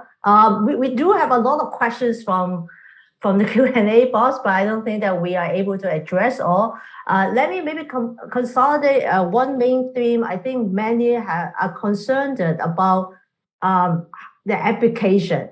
That is how we, as an educator, really can apply the new technologies like AR, VR, etc., into a traditional learning environment. I know we have covered a little bit on that, but if I can ask each speaker, each panelist to give one recommendation in terms of the how application questions that you can share with the audience. Maybe 1 minute step or one key learning, one recommendation that you would recommend educators or schools that they can start learning how to apply the new technologies in one of their curriculum. So if I may ask, any of you would like to start first? Perhaps I can start first. I think in this panel, we already discussed a lot of technology aspect, and we also see that the hardware become more mature. And I predict that maybe in 2025, we will see a majority of students and teachers will use the virtual environments in the traditional classroom. But one very important thing is how the teacher become accredited to deal with the new challenge in the ethics, or how to manage the student in the classroom will be an issue. Thank you. Thank you, Professor Lee. Professor Estengo, can you also give us your recommendation on how? Yes, my recommendation is just ask your students that you want to experiment that technology. Allow them to work together, to share the experience. And at the end, as I mentioned, the learning process is a sharing trip between the professor and the students. Thank you. So sharing, okay. So use the brains from the students as well. So Professor Hkusd? Sure, thank you. Yeah, so I think everybody, we have mentioned about the advantage of all this metaverse learning and teaching. So I just want to just little bit put in some water here. This about that's the challenge as well in this system, right? That there will be some issues, for example, cyber sickness, right? The user have to understand, the teacher have to know that there's potential cyber sickness, that some people can get sick in the virtual environment, right? So then actually it's kind of, you need a kind of gradually adapting. You cannot just suddenly jump in and ask the student to wear the headset for 1 hour and not taking off, right? They may have some problem, right? So I think this process would be, take it like, also, like Carlos said, maybe a little bit slow adapting this technology, and then get over there, and then then it will be better, right? So you understand the potential issue of this technology as well. Okay, Professor Hkusd. Well, I think that we really are running out of time. The one very final question to all of you, also as a closing of this panel, is as a very big picture, how do you see Metaverse or all these new technologies will transform the education, say in very short time, in the next 1 or 2 years of time? What are some of the changes that you will see in the very near future? I see that the virtual environments become a very good canvas for the student to propose some project-based learnings. As you can see in the geography teaching, my case, they build up a lot of projects. So we make sure the student gain better learning experience. Thank you. Estango, Professor Estango? Yes, the metaverse is already here. And what we need to understand is that there is not the only, the virtual reality is not the only reality that we can share with our students. So in order to develop their skills for the students, let us to experiment and to develop learning activities in each reality so they can really learn to live in our own reality. Thank you. Very good remark. Thank you. And Professor Hkusd? Yeah. So I will see that in the next maybe short term 2 or 3 years, there will be more and more teaching moving. So I can see that they were moving from like Zoom to more like virtual environments, and the of course the student will also become more and more familiar with this virtual environment, or may be able to make their own platforms or create their thing, right? So there will be more master of the technique for some of these VR environment creations. So there will be the digital native soon. Thank you. Thank you. Well, because of the time, I may need to make a closing. And thank you so much for all the questions from the audience. And we hope to address your questions maybe through email after the panel. And I think that we have a fantastic discussions. And thank you all the 3 subject experts, Professor Lee, thank you, and Professor Estango, thank you, and Professor Hkusd. Thank you so much for all your precious experience. And indeed, the Metaverse has been in the conversation for a long, long time. And I do see a lot of progress in the business, in the sports, and right now, also as a maturing stage in education. It's definitely not just 2D virtual argument, it's really the use of new technologies as a new way of learning. How students, teachers, parents, or even educators, government can work together to make the learning more live, more fruitful, and then our future children can be more creative, can be more interactive, and more embrace of the new way of technologies. I hope that all of you enjoy today's sessions, and I know that there will be more exciting programs in the afternoon. If you are in Hong Kong, please do visit the Cyberport. They have a lot of roadshows and also demonstrations of VR, AR, and all these technologies. At the end, I want to say that we are still learning on the use of technologies. And thank you all, our educators, our researchers have been putting so much efforts and your time in making our education in a new era. I hope that you enjoy the panel, and thank you again for the time. And next time, I hope that I will be maybe putting on a new, creative, interesting avatar to meet you in the Metaverse classroom, and also a time that we can also say hello to each other physically in our world as well. So thank you and goodbye. Thank you. Thanks. Thank you. Thank you, Ms. Wang, for the insightful discussion on edutainment, education, and the metaverse. We now invite panel 2 titled Elite Collegiate Esports. This session is moderated by Dr. Nao Sky Calvelua. Sky Calvelua is head of the UH Esports Academic Task Force, University of Hawaii, Manoa, and received a PhD degree from the Communication and Information Sciences program. Broadly, his research interests are at the intersection of technology, society, and gaming. His dissertation work is an ethnographic study of the still emerging scene of college esports in the United States, which included his doing fieldwork at the University of California, Irvine. Joining him on stage are Ms. Yeon Jin Shin, Overwatch, Professor Jim Huntley, University of Southern California, and Ms. Cathy Chan, Voice for the Intercollegiate Esports. We will have a Q&A session for this panel. You may simply scan the QR code and type in your questions during the discussion. Dr. Kavelua, the stage is yours.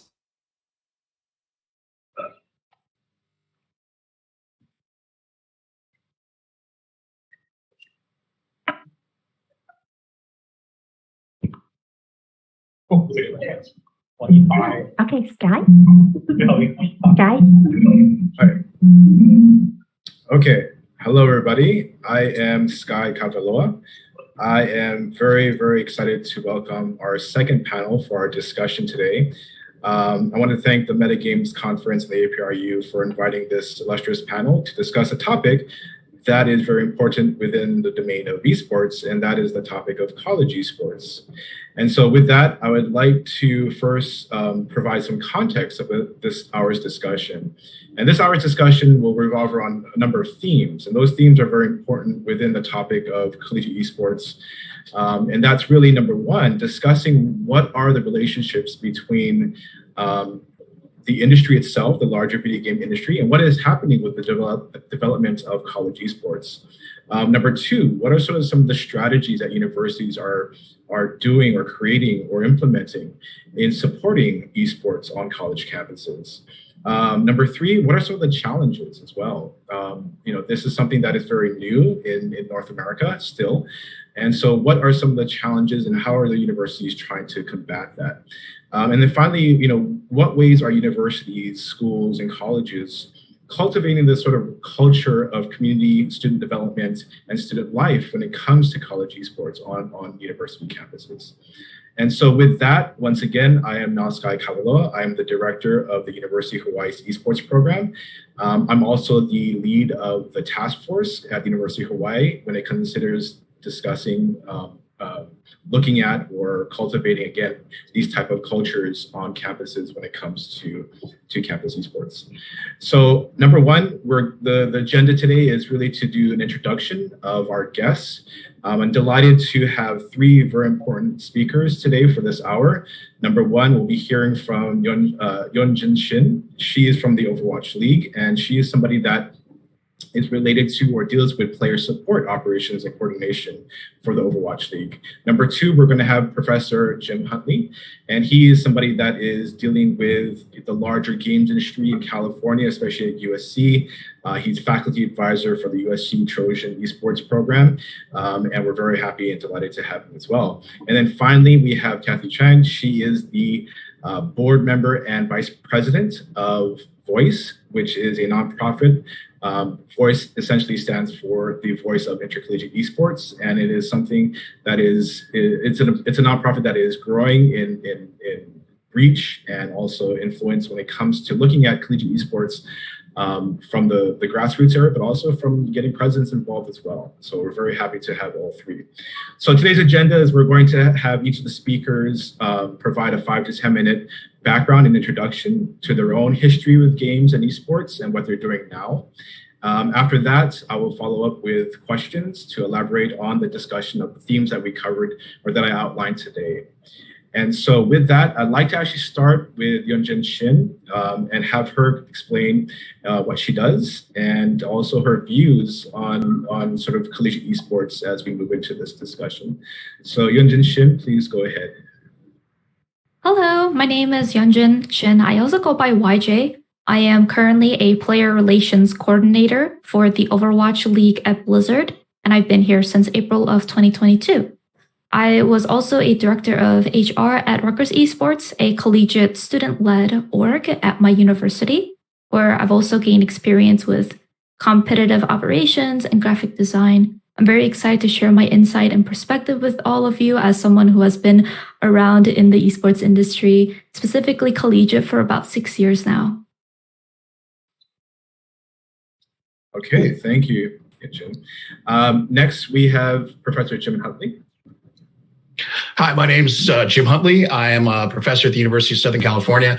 I've been doing marketing for a little over 25 years in various verticals, from food at General Mills to toys at Mattel to my time with video games at THQ. I've been teaching at the University of Southern California for the last 5 going on 6 years.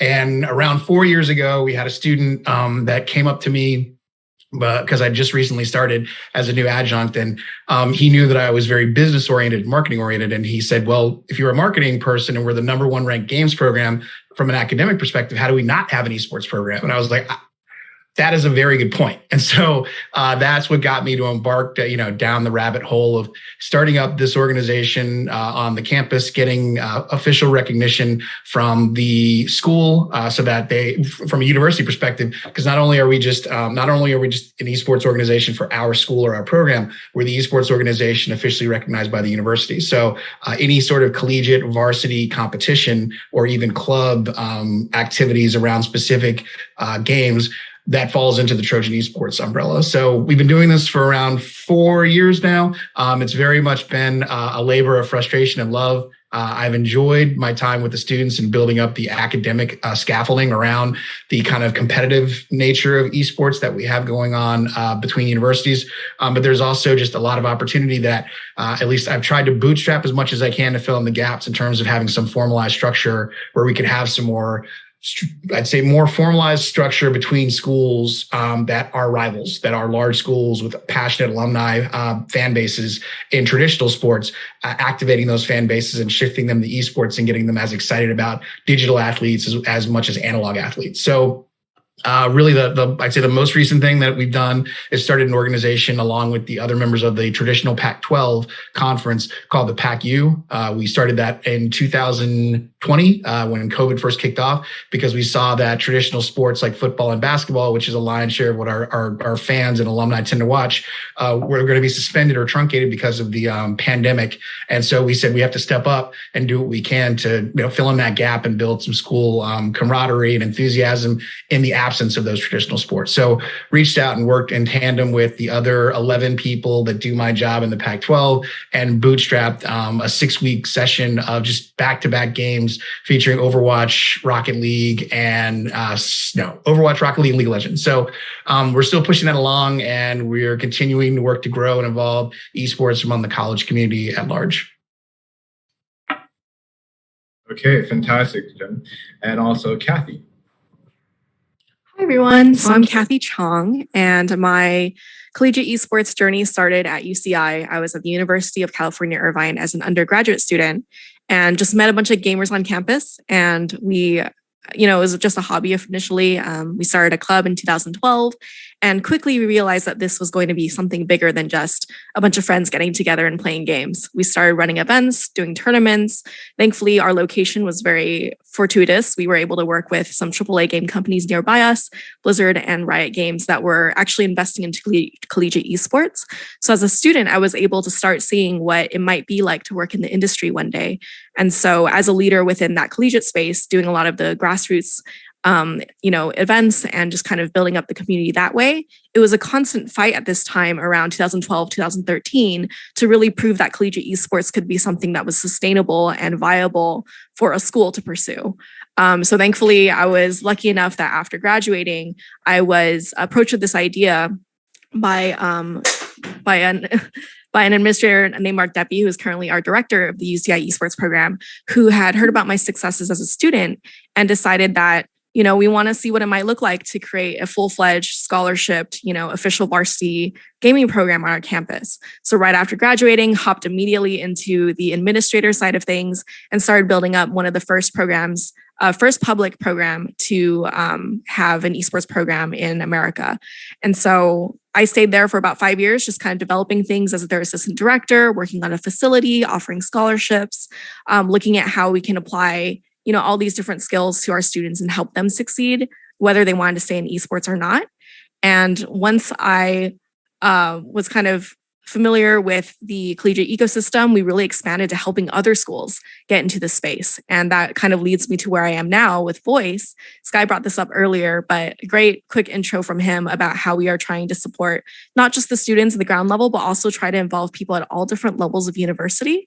And so now it's really a great chance for me to be able to tap into all of the networks that we've been building as student leaders and as administrators, as educational professionals, to kind of just bring people together so we're not constantly reinventing the same things, and seeing what we can learn from each other from different schools all over the United States and also internationally. We're really excited to learn about all of that as well. Okay, great. Thank you so much, Cathy. Jim, I think you wanted to add on something as well.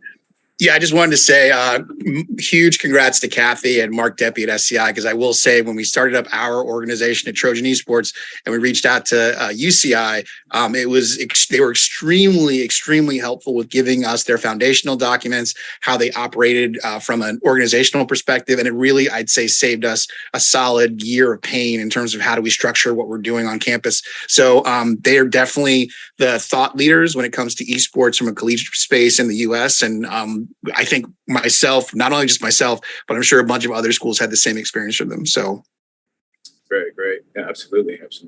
So, the APRU is a coalition of both North American universities, but also universities in Latin America and in Asia. And so this topic of college esports is something that's very new, or could be very new to the audience itself. And so one thing that is really quite important is sort of getting that understanding of where we're coming from, what this has meant. I think a lot of the references we may be discussing or tossing out there will be completely new to some folks in the Zoom session. But one thing that I think is really important is to, again, tie back to sort of the grassroots discussions about where this has started in some sense. And I know for YJ, so YJ from the Overwatch League, she mentioned, Rutgers and her background with Collegiate and Rutgers, and how that became a starting point, a platform for her to kind of launch off in. And so I'd be very curious, YJ, could you touch upon that collegiate aspect? Because what we see with YJ is that, she's moved into industry in a big way. She's working for the Overwatch League.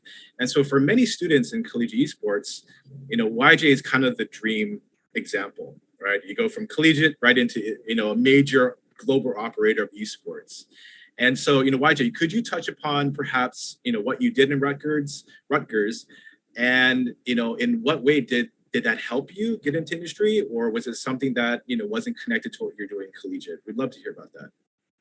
Yeah, of course. In my time at Rutgers Esports, what we primarily prioritized was hosting tournaments as well as events, specifically around colleges and other universities. So we're very regional in terms of getting support from a bunch of different gaming adjacent companies to help sponsor us to be able to have the funding and merchandise and providing support in other ways such as marketing to really help give us more opportunities to host larger events and tournaments. Give me just a moment. Sorry about that. Lost my train of thought. I've mostly dealt with HR, where I was primarily organizing a lot of the schedules and working alongside directly with many other students in creating a lot of the programs and planning behind running these events.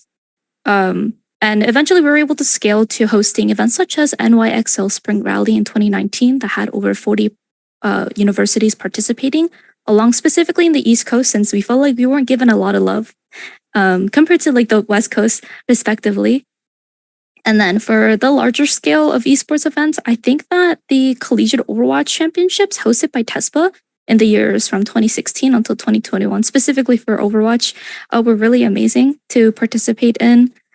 These tournaments don't just have to be about competitive play per se. You can make an entire event out of these events that you wish to host, such as by having activations like educational panels and inviting, amazing people such as Cathy, Jim, and Sky to come speak out at them.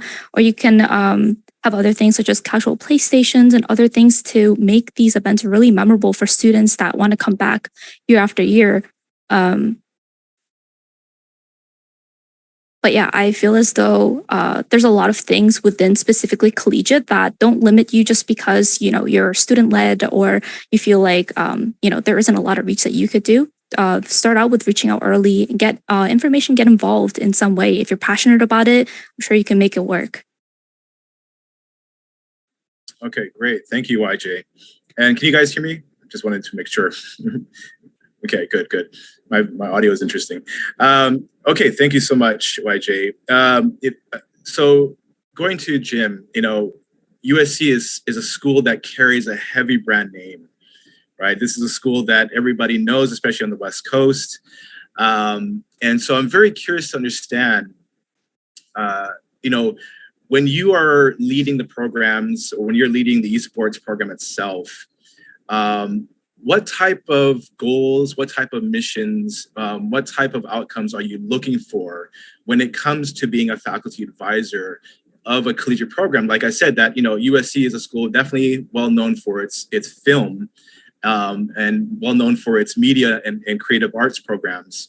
You know, in what way are you either trying to get students into the industry, or are you looking to cultivate and craft skills that really are broader than that and that are really trying to tap into something that is more applicable to really the larger tech industry? I'd be very curious to understand that, Jim.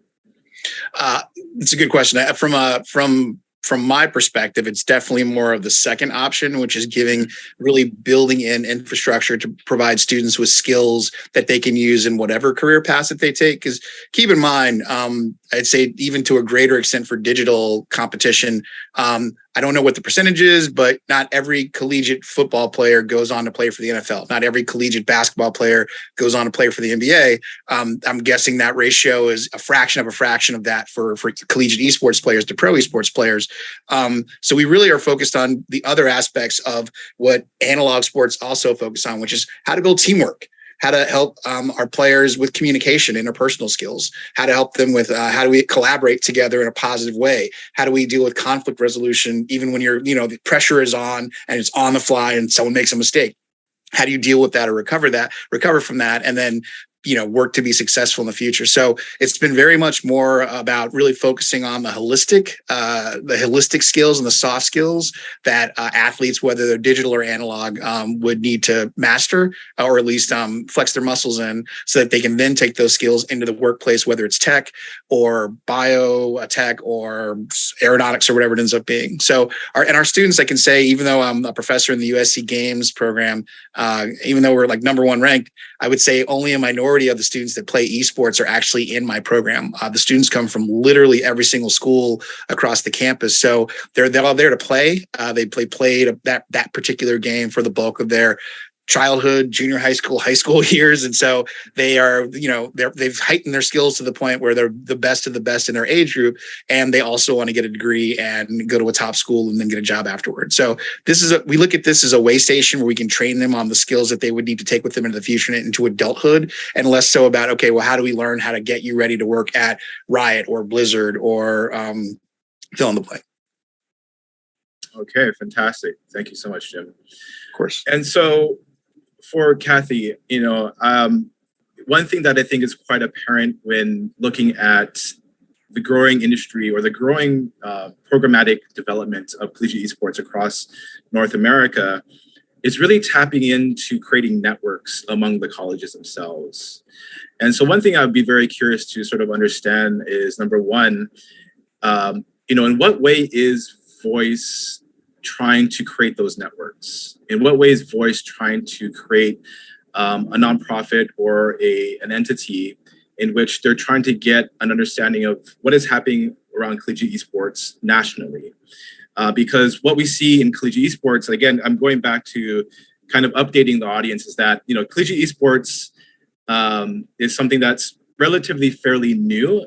When it's in the programmatic development, we're looking at roughly around 2014 when we saw the first program come up at RMU in Chicago. And so this is not something that we would say has a long history, even though gaming on college campuses has been forever, right? I grew up gaming on a college campus. I have friends who did that. All of us did that, but we didn't necessarily call it college esports.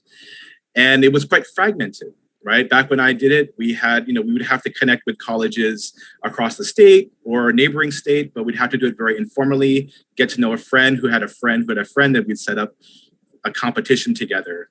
And now there is a push to actually get a more standardized version or standardized set of protocols and communication networks among different colleges. And so I'm very curious to understand, number one, going back to discussing voice, in what way is voice trying to create that standardization and communication among different colleges? Because that is something that's very important as I see the development of college esports happening in North America. Right, Sky, you actually bring up a great point as part of that question, which is like everything historically has been very fragmented, right?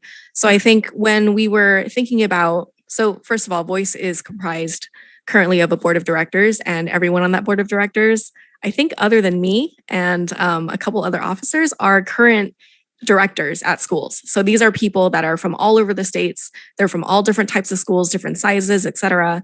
And so when we brought all these people together to one table to figure out what can we do to bolster up collegiate esports across all of our schools, across all of the communities that aren't even represented in this room, I think that was when we realized that that fragmentation was very much an issue.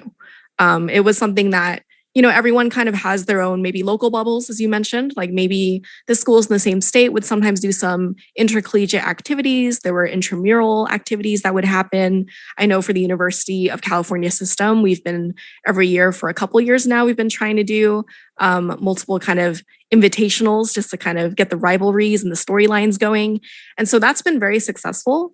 And I think what Voice is trying to emulate is that level of camaraderie, but also resource sharing that previously has been done in like small bubbles and not necessarily on a national scale.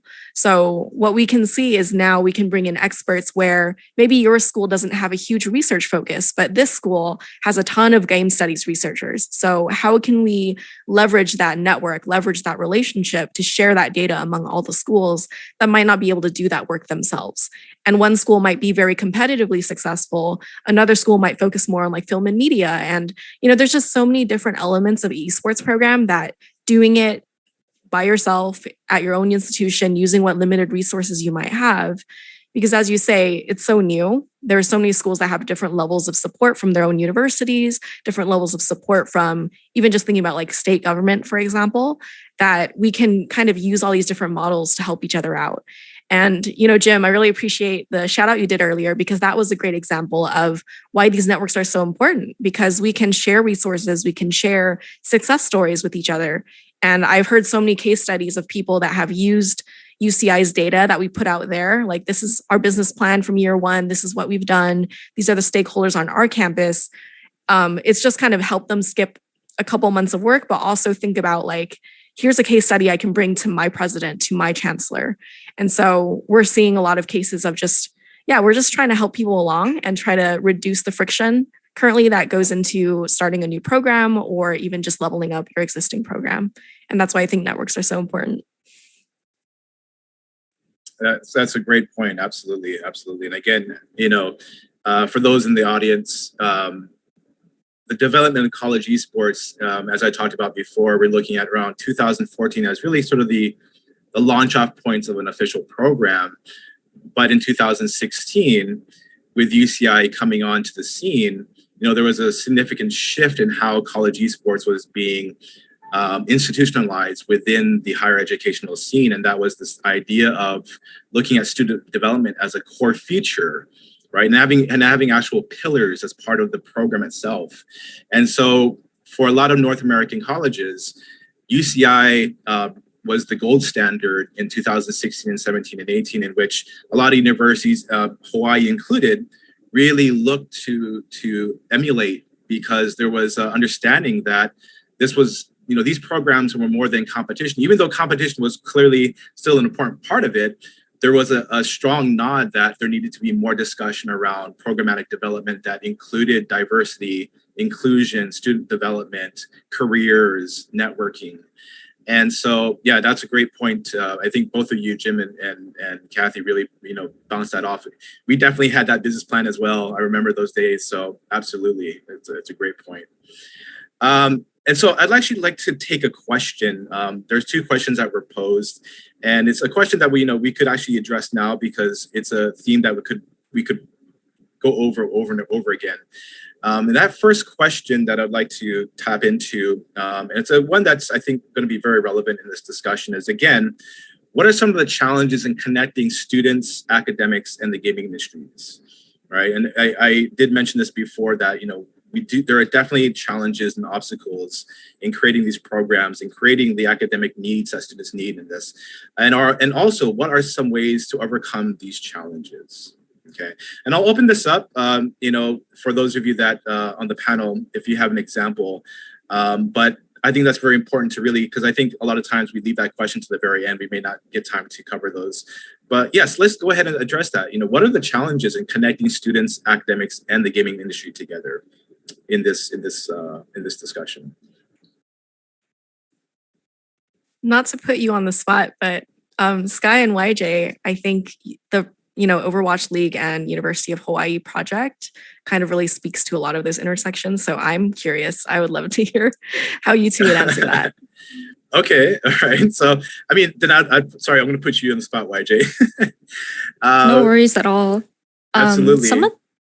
Some of the ways that I felt as though my university specifically struggled with was that Rutgers historically has always been very solid in terms of sports, very traditional, like providing support that way. But when it came to esports, they didn't see a lot of value in our program as overall, and just providing any sort of funding or providing other ways of providing support, such as we've been fighting for a land center for years, but we finally got it, and there's so much support around it from academics that we're just so happy to have the ball rolling with that.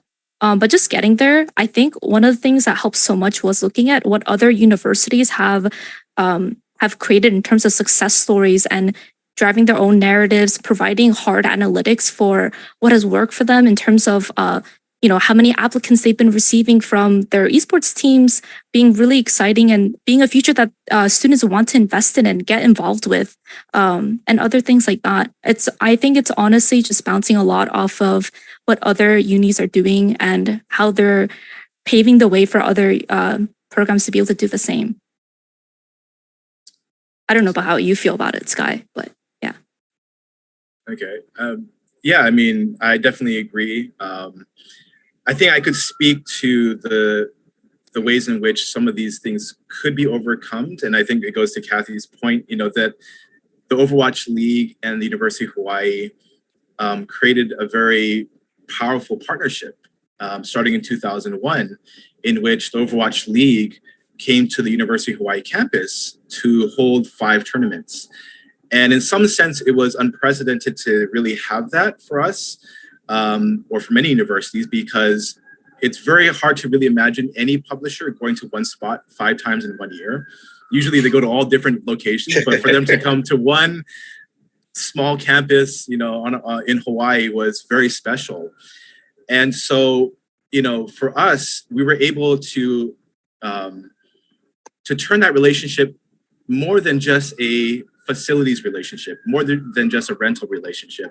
And we were able to create an internship out of it and to get students involved. We had over 20 students last year come in, shadow the Overwatch team crew, look at, for example, like what YJ was doing, kind of shadow what she was doing, have her come and speak. And it presented our students really with an unprecedented peak, really more than a peak, but really a peak into an industry that is really very black box still, right? It's still quite a mystery. And our students deeply appreciated it so much. I mean, we created personal relationships between our students and the actual Overwatch League crew. And that was quite special. And so I think, having these kind of relationships between the industry and the universities themselves is one way to really speak to the power of what can happen. Of course, not everybody can do it, but for us at University of Hawaii, we have deep appreciation to the Overwatch League for choosing us to do these type of things with them. So absolutely. Okay, so I have a question here that I think is also something that I would like to learn more about with what you're doing. each of the panelists here, and that's sort of this idea of, going back to the challenges, right? These challenges that we have with students in terms of supporting what they're doing, supporting the skill sets that they're doing.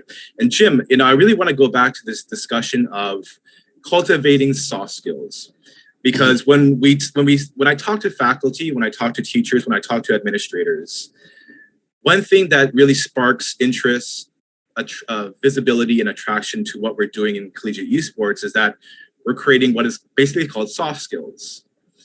And so in what way do you see soft skill development in games and esports as being relevant to the larger industry, right? Because again, when folks come into collegiate esports, they're often, shown kids in front of a computer playing on a team with a game that may not be comprehensible or maybe a little bit confusing.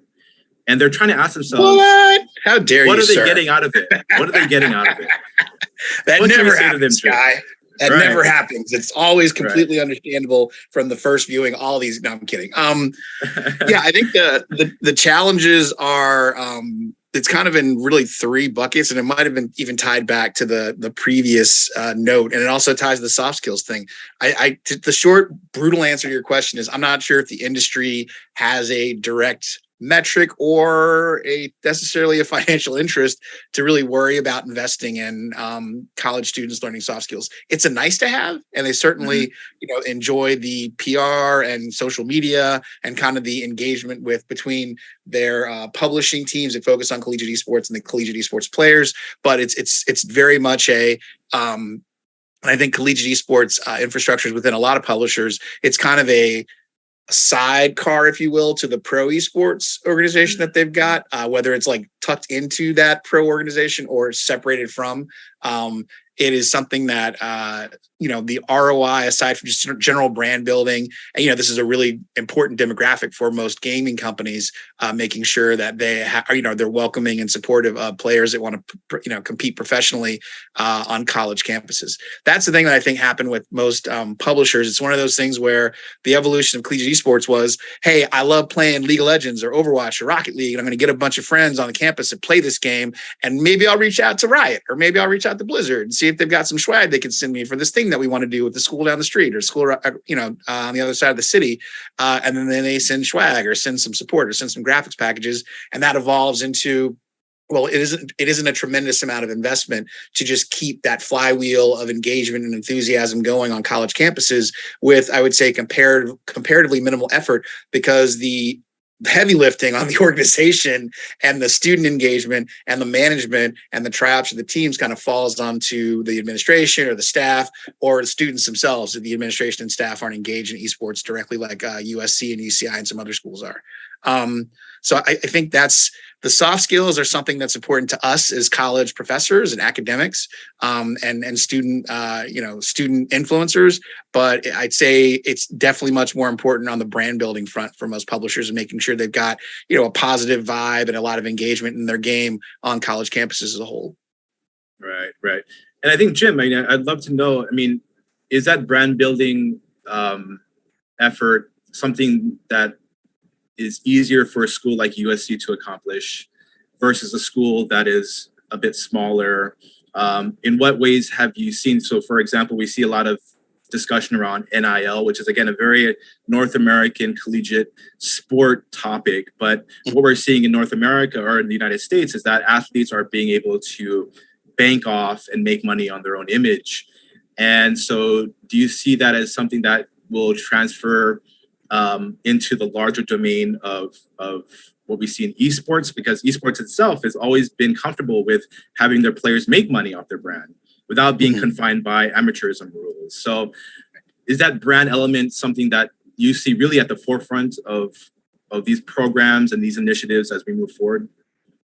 I think the brand element is definitely more of the focus. I do think if college esports athletes were able to monetize their image and their likeness in some other formats or in licensing deals, I don't think, at least initially, the publishers would have an issue with that. I think the challenge is, and it's been a chronic challenge for I'd say pro esports as well as collegiate esports is that critical mass, the momentum. Because I remember when pro esports came on the scene and people were spending 6-7 figures for licensing fees for pro franchises on fill in the blank game, it was like, wow, that is going to take a really long time to get your ROI back. And I think 7, 8 years later, wow, that's going to take a really long time to get your ROI back. And I think it's been a case of, I think when the hype first kicked off, it was, we're going to overtake football. And I think most people who kind of knew the business and metrics of football in America were like, yeah, I'll see you when that happens. I think if the collegiate and the pro scenes expanded enough where there were more passive viewers in the streams and engagement in the competitions, I think there would be more opportunity for those players and the schools themselves to license more. But I think until we get critical mass, and it's a snake eating its tail to a certain extent. You need financial funding to put on a professional looking stream to promote your team playing other teams and advertise and promote how good or bad, but not bad, but how good they're doing competitively, to then get sponsors to pay for more cool and slick promotion and production to stream more and promote more and advertise more. And we're still kind of at that nascent stage of like, we launch in the fall, we kick things off, we play some matches, we stream them, a few hundred people sometimes simultaneously view up, but they're not numbers at the point where a McDonald's region or a Toyota region would actually sign up. Now, there are examples of that happening where a bunch of SoCal schools have banded together. But I'm going to guess, let's put it this way. The people that sign up for projects like that, it hasn't exploded. We haven't had like it be so successful that large companies are beating down our door to sponsor teams left and right. So there's a long way to go. There needs to be some startup. There needs to be some startup capital to just get that momentum going. And I think it's a struggle to get, to the earlier question, it's a struggle to get schools to invest in something like that. It's a struggle to get the publishers to invest in something like that. And the students, of course, just want to play. So yes, we're trying to find that starting point. Those are great points. Now, I want to actually go to one of the questions I was asked, and Cathy, I'd like to actually have you maybe take a stab at it. I think it's a really interesting question. It's the last question that was asked here, and I'll read it here. It says that U.S. collegiate space appears to be well connected with more formalized forms of communicating and collabs, and the Asia scene is still very grassroots. How can we take lessons from US and Europe and then become more mature, I guess, within the collegiate scene in these locations? So again, considering the audience here in the APRU as being sort of PAC rim, right? And when they look at North America, they're seeing really a collegiate scene that is perhaps quite distant into the future.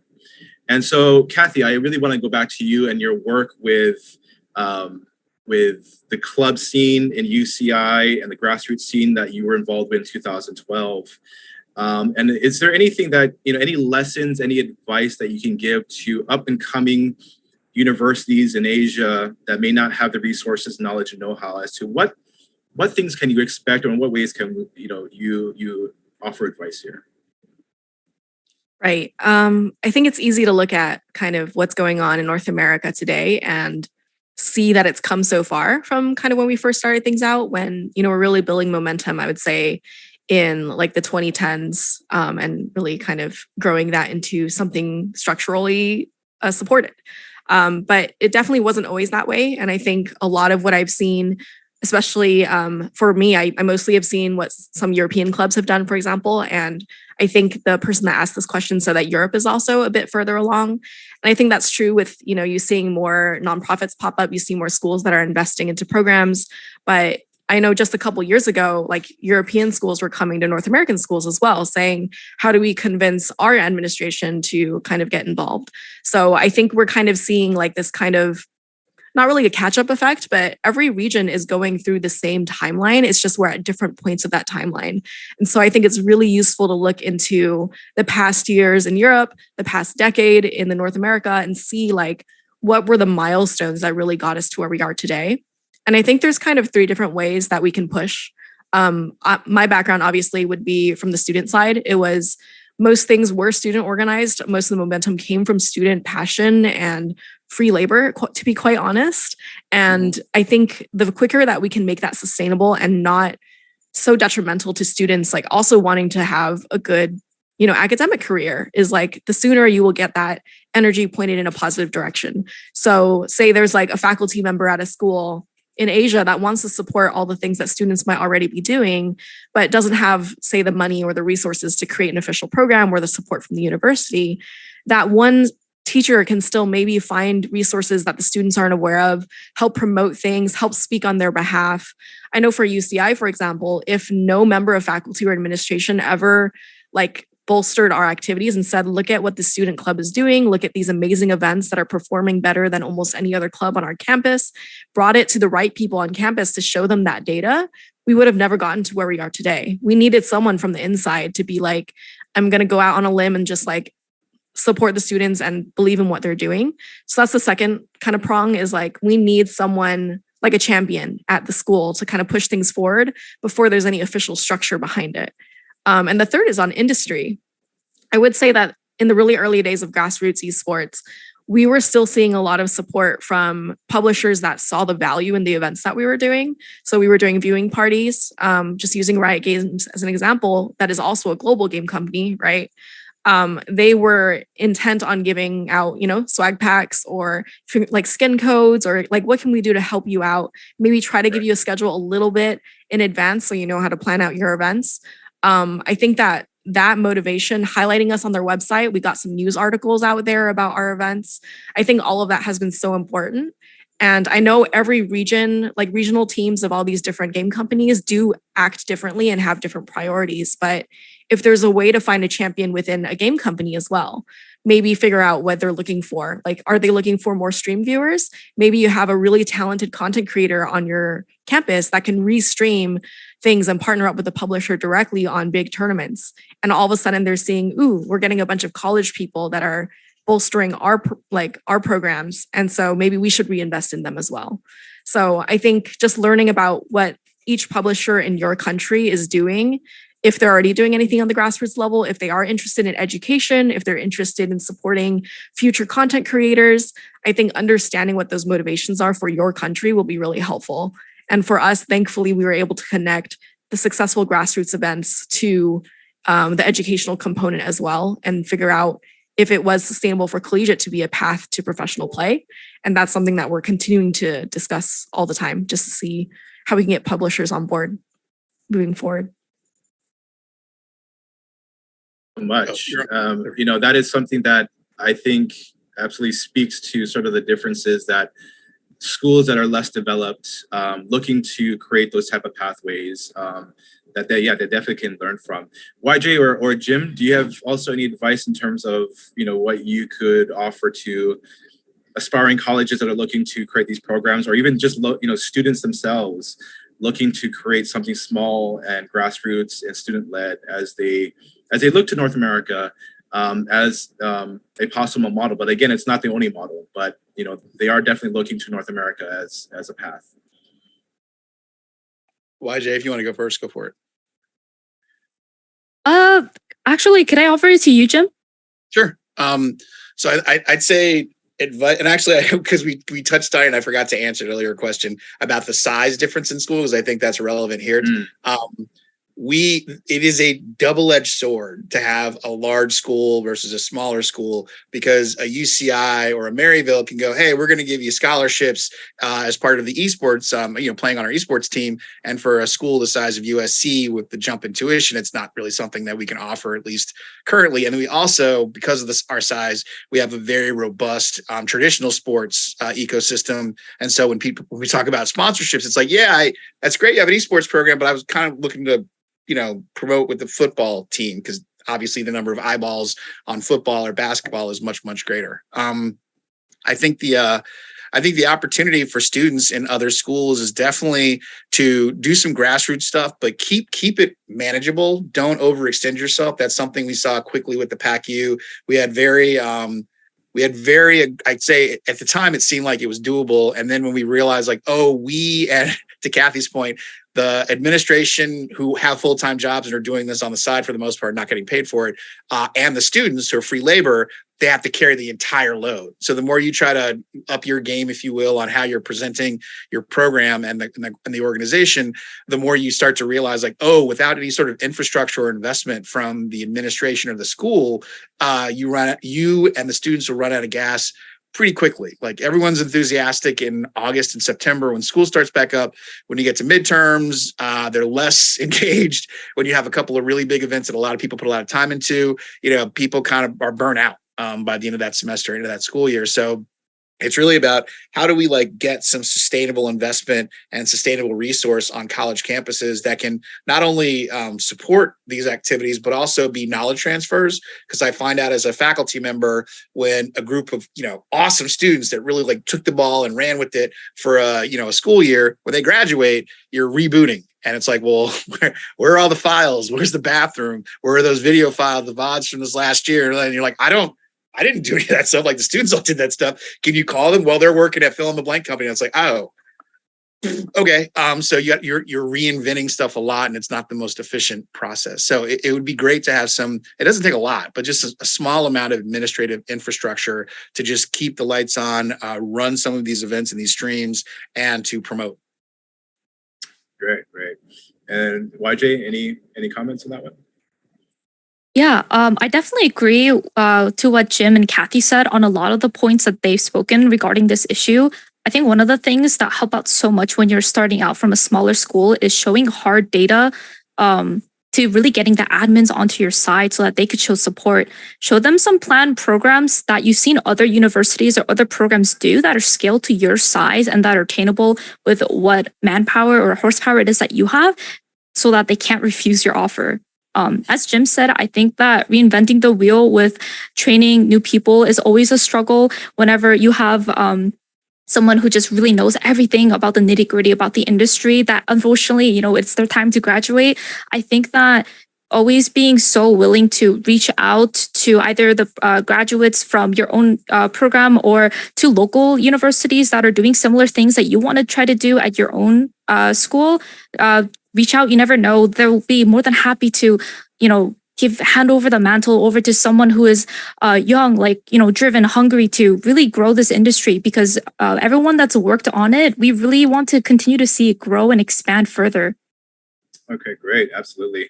YJ, I wanted to actually, ask you a question. So when we had the partnership between University of Hawaii at Manoa and the Overwatch League, we had a number of folks do workshops with our students. And I think for our students, one thing that they found very, very helpful and really, really quite eye-opening were discussions around how to get into the industry. And so for some of the Overwatch crew that spoke to our students, something that was quite surprising for them was that they didn't need to come prepared knowing everything at first. And I think for a lot of students, that was sort of the assumption that they needed to be aware of operations, competition, scheduling, formatting, that they needed to be just fully aware of how things ran before they could get a job. And what we found out, of course, is that with the Overwatch crew that came to Honolulu, is that really the whole crew that came from a whole diverse set of backgrounds that really weren't not necessarily a part of the games industry. And so, one question that I would like to ask you, YJ, is, what do you see the industry looking for when they're looking to hire young adults out of college? What kind of skill sets are they looking for? What kind of literacies are they looking for? What is that thing that makes somebody employable? Again, for an industry that, as I mentioned before, is quite black box and quite mysterious. What would you say to that? Regarding the students and all of the Blizzard side employees that came to speak in panels with them that were open discussion, I think that just the eye-opening part was the willingness and the communication that we provided to them. I feel as though, like you said, it is a very black box where you're not sure what it is that you quite need to get into the industry. That seems so elusive. But I think for right now, the industry leaders are looking for people with experience in any regard of what it is that you're doing. So let's say you're interested in social media and marketing, and there's a local team for esports that's run by a uni or by one a couple towns away, or that's close enough, and they don't have a person working on social media, offer to take charge. They would be probably more than happy to have someone who looks at what other companies are doing that inspires you, spin your own style on it. That direct experience, the willingness to learn, And getting integrated with the community is really the first step in getting started. You have no idea where that eagerness or willingness will get you later on. Another point that I would like to make, that's evident with this call, is that the esports market is really going global. So if you are able to speak more than one language, I think it definitely is a huge asset in what you could bring to any team. Learn the lingo used in the industry that you want to get involved with. I speak both like English and Korean, making it so that they don't have to bring a translator for some events if we do have a lot of Korean players or staff that come out. So that definitely helps a bit. But it's not the only one. Some other attributes that companies are looking for is flexibility, for being hungry to ask questions, wanting to learn more about the industry, owning up to mistakes if you do happen to make any, and in a blink of an eye, you'll be sure to grow into a valuable addition to any team that you're willing to join. It's a great point you bring up, YJ, and that point is being bilingual. And that was something that I did not anticipate as being something so important when I had the Overwatch League come to Hawaii, because, for some of our students, they suddenly found themselves as being needed or being useful when the Overwatch League came last year, because they could do a bit of translation work because they studied Korean. And of course, they could speak also Chinese or Japanese. And so I really appreciate that point that you make, YJ, is that, again, considering the audience in the APRU, that, we're talking about a coalition of universities and countries that have a lot of bilingual speakers, and English being, of course, probably a dominant one, but also Chinese, Japanese, Korean, Spanish, the list goes on. And so I think, that is a great point, is that being able to be culturally aware, culturally sensitive, being bilingual and being flexible and global in your thinking is probably a very, very important thing to have. And that's a great point. Absolutely. Absolutely. Now, I wanted to go back to one of the questions here that was posted. I think that's a very important question that I think many panels, when it comes to esports, really has to cover, and this idea of bad behavior. And so the question here, and I'll read it again verbatim: esports, since it's very different than traditional sports, in what ways can we avoid some of the quote unquote bad behavior that is often encouraged in traditional sports, but also aren't in other other dangers that are not present in traditional sports? So, I think right here, this idea of bad behavior, and this person says, how do we avoid putting students and organizations at risk? So we know that games and esports has a dark reputation for harassment, misogyny, sexism, racism, and esports, again, is no different. And we also see it in smaller communities, and also even on our college campuses. I think this is a great question, because this is a question that I think all directors, all faculty and administrators want to understand. In what way can we address this bad behavior when it comes to esports, and especially when it happens on our college campuses, in which we, in collegiate esports, are seeking to get a greater diversity of students into our programs? And so, I'd like to open up that question. In what way do we address this bad behavior that we do see in the gaming industry, especially in our college campuses, going back to that? Yeah, I think, that's been a tough one for us when we first started Trojan Esports, and still to this day, the students who play and are part of TES administration, they have to sign a code of conduct document that basically outlines, like, whether you're representing the school with your gamer tag or not, as long as you're part of the organization, you're not allowed to, I can't rattle it off the top of my head, but basically you got to not be a jerk. You can't engage in that behavior while you're at USC and part of this group. If you want to go to USC and not be part of this group and not compete on behalf of the school, knock yourself out. Obviously we don't advocate that, but we definitely want to do our part to make sure kind of our backyard is cleaned up, The other thing, I think the only other thing we can control is moderation on matches, making sure that we have a zero tolerance policy on certain types of trash talking, which is always tough because when you're dealing with school versus school and competition, there's that gray kind of shady line on like what's acceptable with like go Trojans and like, you know, you suck Bruins. And it's like, well, that doesn't feel right. But we kind of, it's one of those things where we know it when we see it, but it's still kind of a loose definition of what's appropriate and what's not.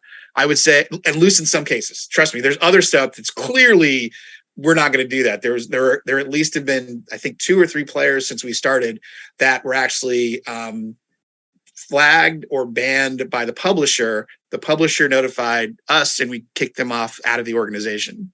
Just because if you're engaging in behavior that's bad enough to get you, removed temporarily or permanently from the game, you switching your gamer tag to a new one to come back to play isn't really going to help. We just don't want the behavior nearby us. That's absolutely true. Absolutely. Cathy, I mean, what would you say to that question about this idea of bad behavior? Yeah, I think Jim brought up a lot of great ideas in terms of reactive measures that we can take when these things happen on our campuses. And I think most of the work that I've engaged in has actually been on the other side, which is preventative. And I think something that was very important, especially on a college campus, which we see at higher education oftentimes is like being at the forefront of innovation and, culture and teaching the next generation. And I think that puts us in a really unique and great spot to address these issues before they happen, before they become ingrained into player behavior, and also exploring what like the deeper reasonings might be behind it all. So I think for us, it would be things like, okay, why are people being sexist online? Do they not understand that the things that they're saying are harmful? Is this the type of language that they grew up with in high school and even younger? If so, how do we have like mature conversations where we treat like children and people that are growing up and also college students as adults basically, and like respect their perspective, but also present all the information that can kind of help change that perspective and make them understand without having to get, the punishment out necessarily. And I think code of conducts are a great way to do that. At UCI, for example, we also ran a lot of youth programs. So I think working with youth, having those type of activities, having these conversations early has been super helpful in kind of shifting the mindsets that typically contribute to toxicity down the road. And also just thinking about like, what are ways that you can support your campus community for the groups that aren't very involved in gaming because of all the barriers. Maybe it's toxicity, maybe it's a bad negative experience in the past. How do you reach out to them and make sure they know they're welcome in your club, at your program? Even if they don't see themselves represented necessarily in all of those activities, how can we move toward a place where it feels better? Great points. And then YJ, how about yourself? Yeah, as Jim and Cathy has said very well, I think that code of conducts work amazing to help students just get a better frame set going into this new environment that there's going to be different standards that are introduced to them. One other thing that my university did was we also had GPA minimums on those contracts that we had players sign. We made sure they were performing well in their studies so that they were able to compete, as well as we had our managers, like for our teams, regularly check in with the students, just see how they're doing emotionally, mentally. I sometimes really felt that a lot of the times, sometimes when people engage in those negative or toxic behaviors, like Cathy mentioned, a lot of them could be avoided if you show that there are other humans that really, interact with you on a deeper level, that really care, and that, they would be disappointed if you were to engage in behaviors like that. So I think that really helped for our university overall.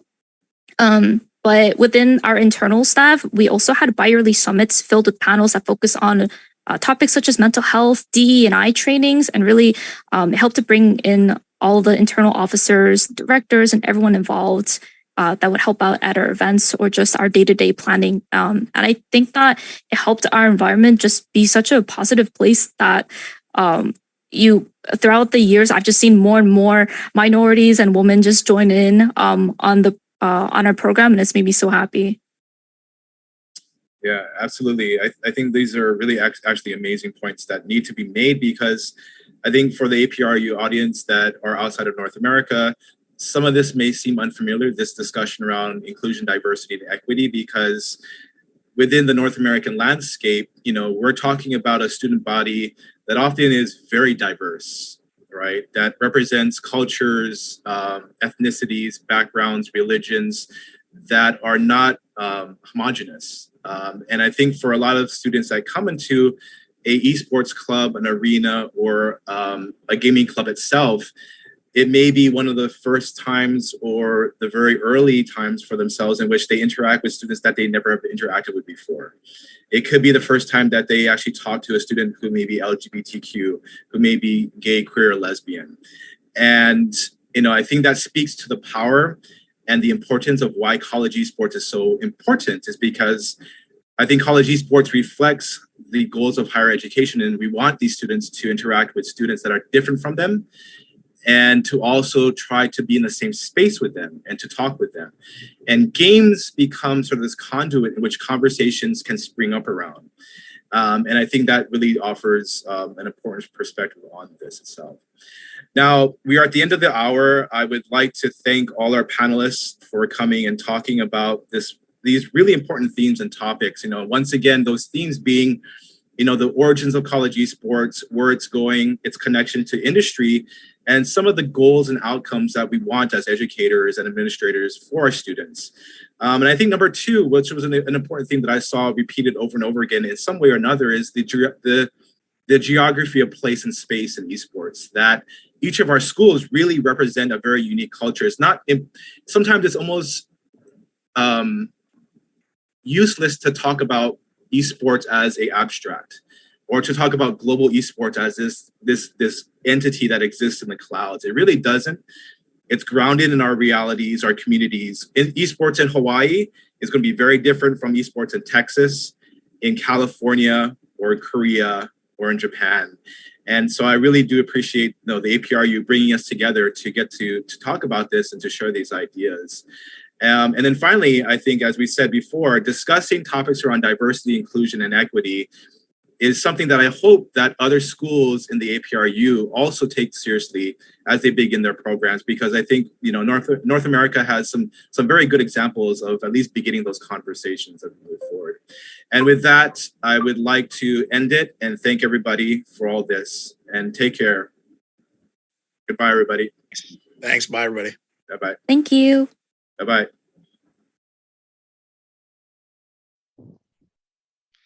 Thank you, Dr. Kaveloa, for guiding us through an interesting conversation on the way forward for college esports. We hope to take these lessons with us as we continue to innovate and grow. How's everyone doing? Everyone having a good time at the APRU Metagame Conference? Me too, me too. We would now like to invite Professor Patrick Williams to moderate our final panel of the day, titled Gamification of Social Well-Being. Patrick Williams is an associate professor of sociology at Nanyang Technological University, Singapore. He currently co-chairs the APRU Games and Esports Researching Work Group. His current research focuses on the significance of DIY culture and identity in the growth of esports in Singapore. Joining us virtually are Professor Tion Ko Hui Lian from Nanyang Technological University, Singapore, Mr. Ian Lam Tze Hang from Salix Education and the Hong Kong University of Science and Technology, and lastly, Dr. Zhao Yupei from Zhejiang University. Again, to access the Q&A session for this panel, simply scan the QR code and type in your questions during the discussion. Professor Williams, the stage is yours.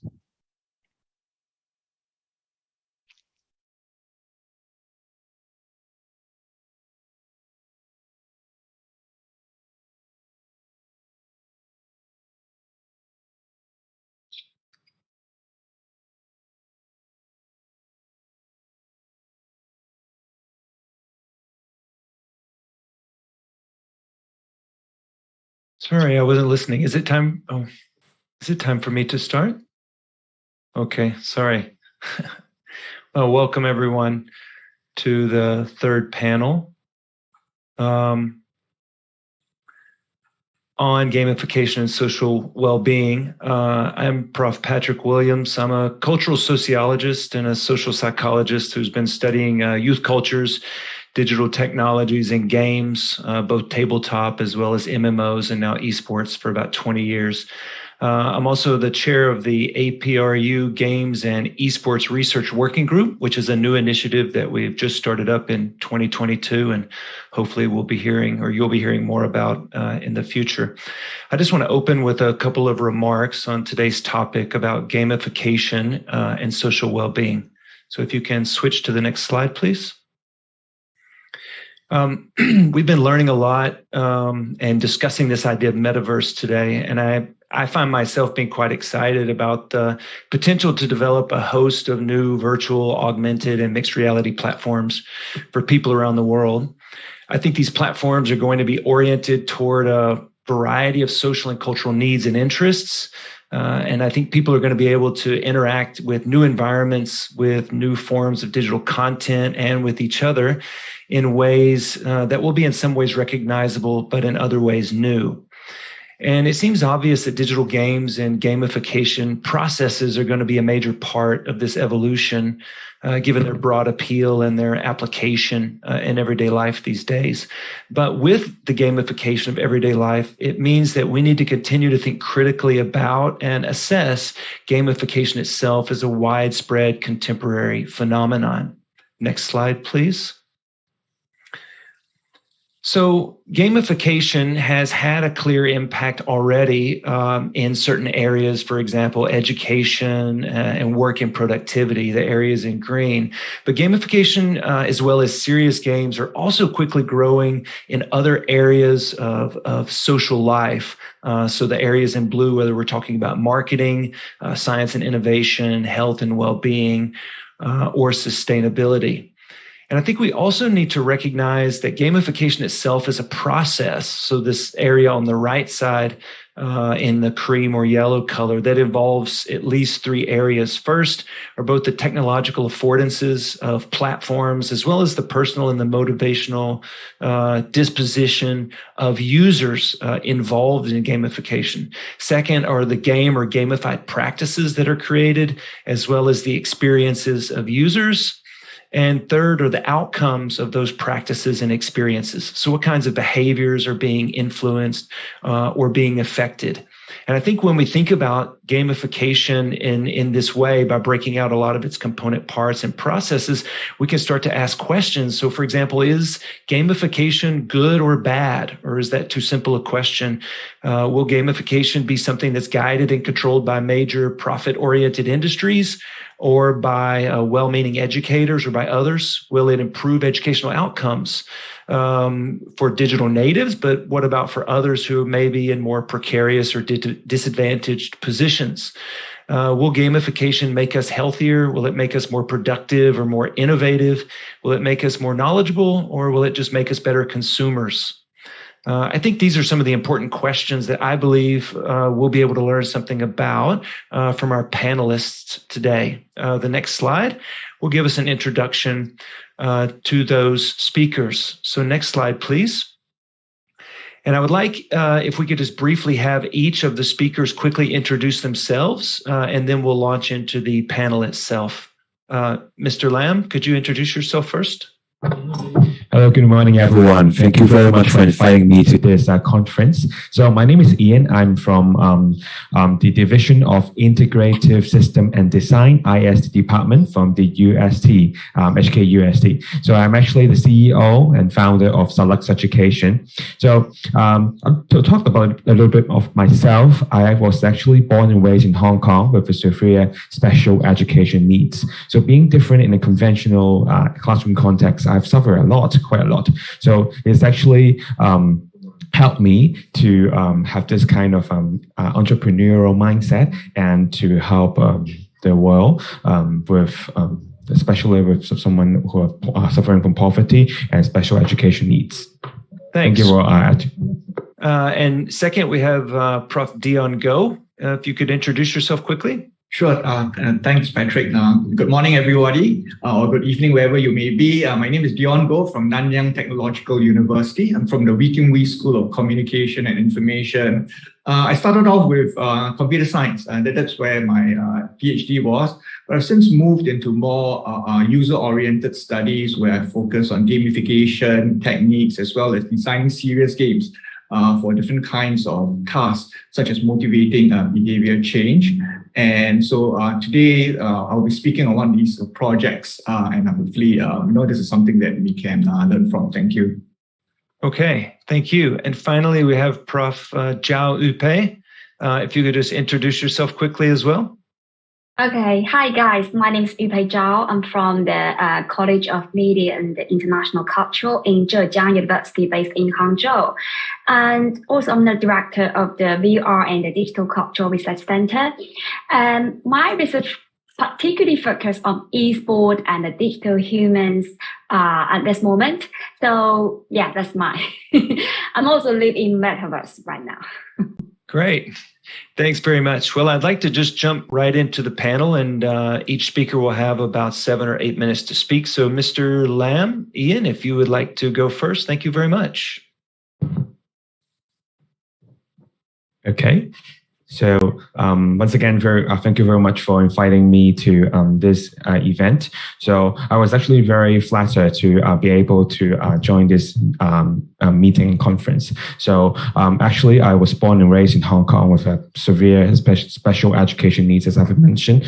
So during the process of growing up, I have encountered severe discrimination and bullying, and with a strong sense of determination, persistent. Thereafter, I was managed to enter into one of the best universities in Hong Kong U, despite my personal struggle and learning difficulties. So upon admission to Hong Kong U, I realized the importance of equal opportunity in education, and hence I'm determined to make a difference by helping students with and students who have a similar background as I did. So I started my business in a very humble place, which is a subdivided unit in Hong Kong. For those who are not from Hong Kong, you may not heard of this concept of Tong Fong. Tong Fong basically is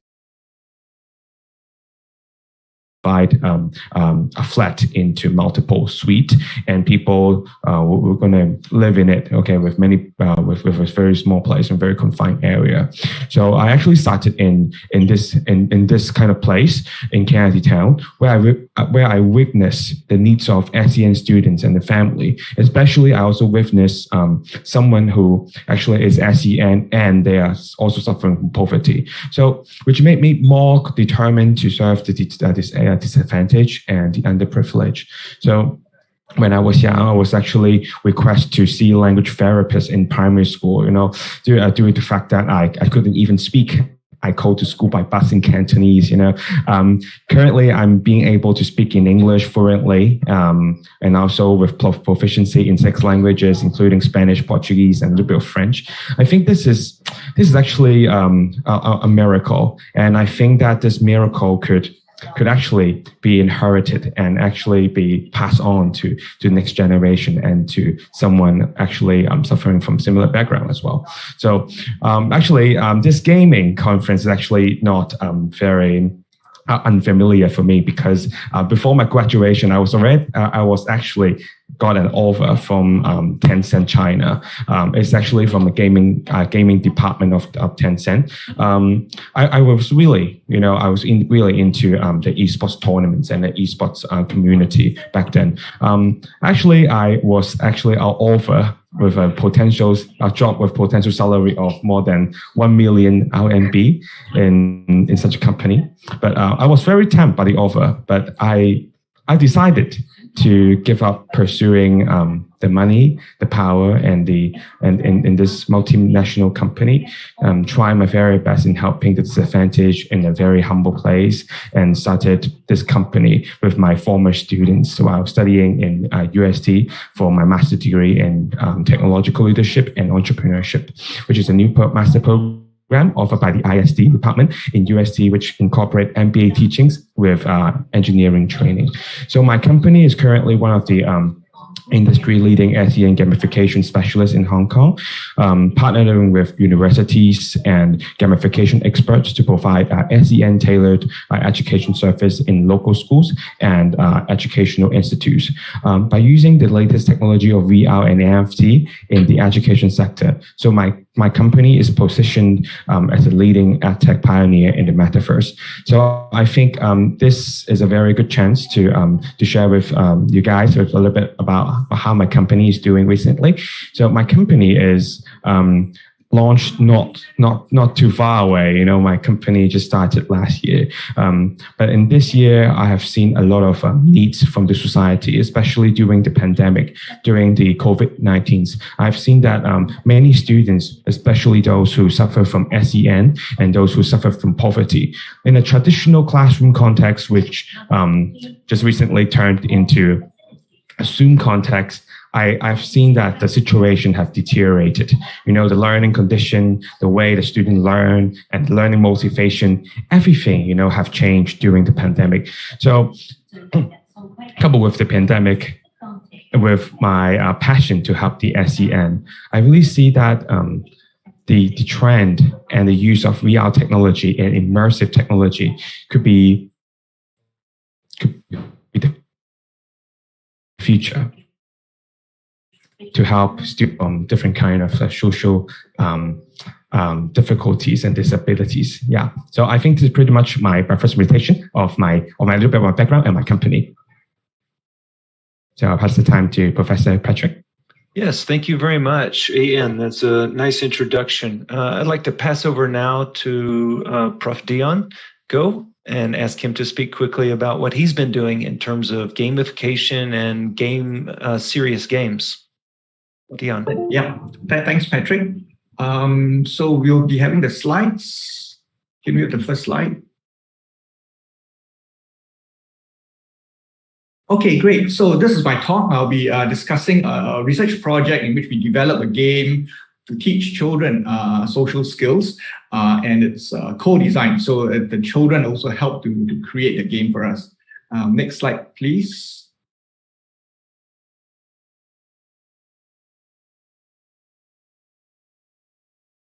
Okay, could you have the next slide? I'm not seeing that, sorry. But okay, anyway, just a quick introduction. So social skills are pretty important. They are viewed as behaviors that an individual could use to perform competently in different social tasks. So for example, social skills could involve verbal and non-verbal communication, gestures, body language, and personal appearance. And what we find is that children with social skills are able to acquire and maintain satisfactory interpersonal relationships. They can gain peer acceptance, they make friends. So all in all, children with good social skills would likely have a good life trajectory. Could you have the next slide?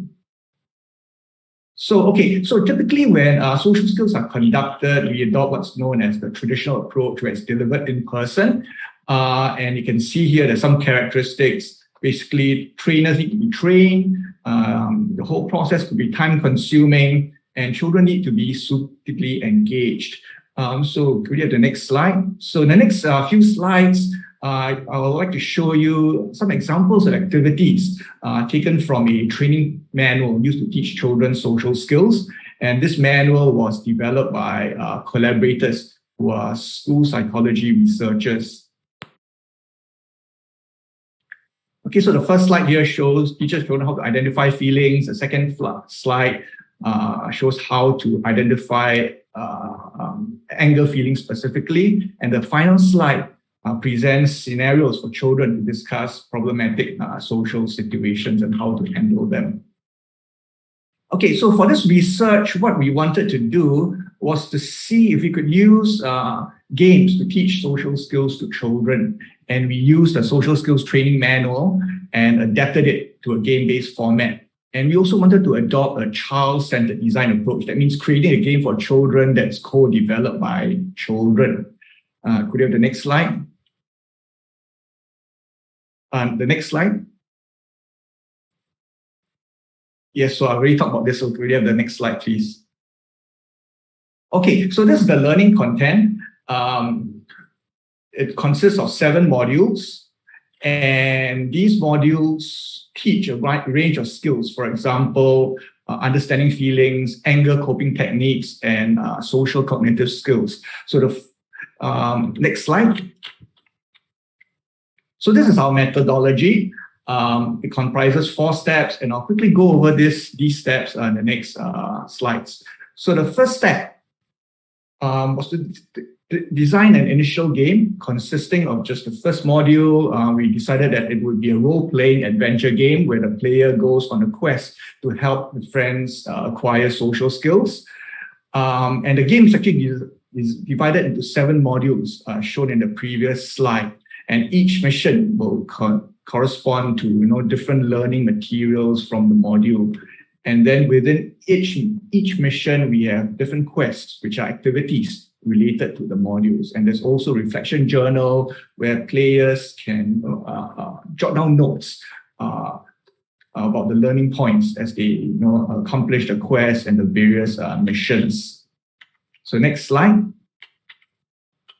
So for this initial game prototype, we had an introductory movie, and we implemented the first mission, which was identification of feelings. And the learning objectives were to gain self-awareness and to identify a range of human emotions in the player as well as in others. So there is an introductory movie, and then the player can select an avatar. And then in the first mission, the player goes to this mystical island where the player meets friends, enemies, negotiate various obstacles, and learn lessons on social skills development. And you can see on the right slide here is an example of a game in the first mission where players have to sort feelings into pleasant and unpleasant feelings. And these are bears that actually move around, and the players have to catch the bears and sort them into pleasant and unpleasant feelings.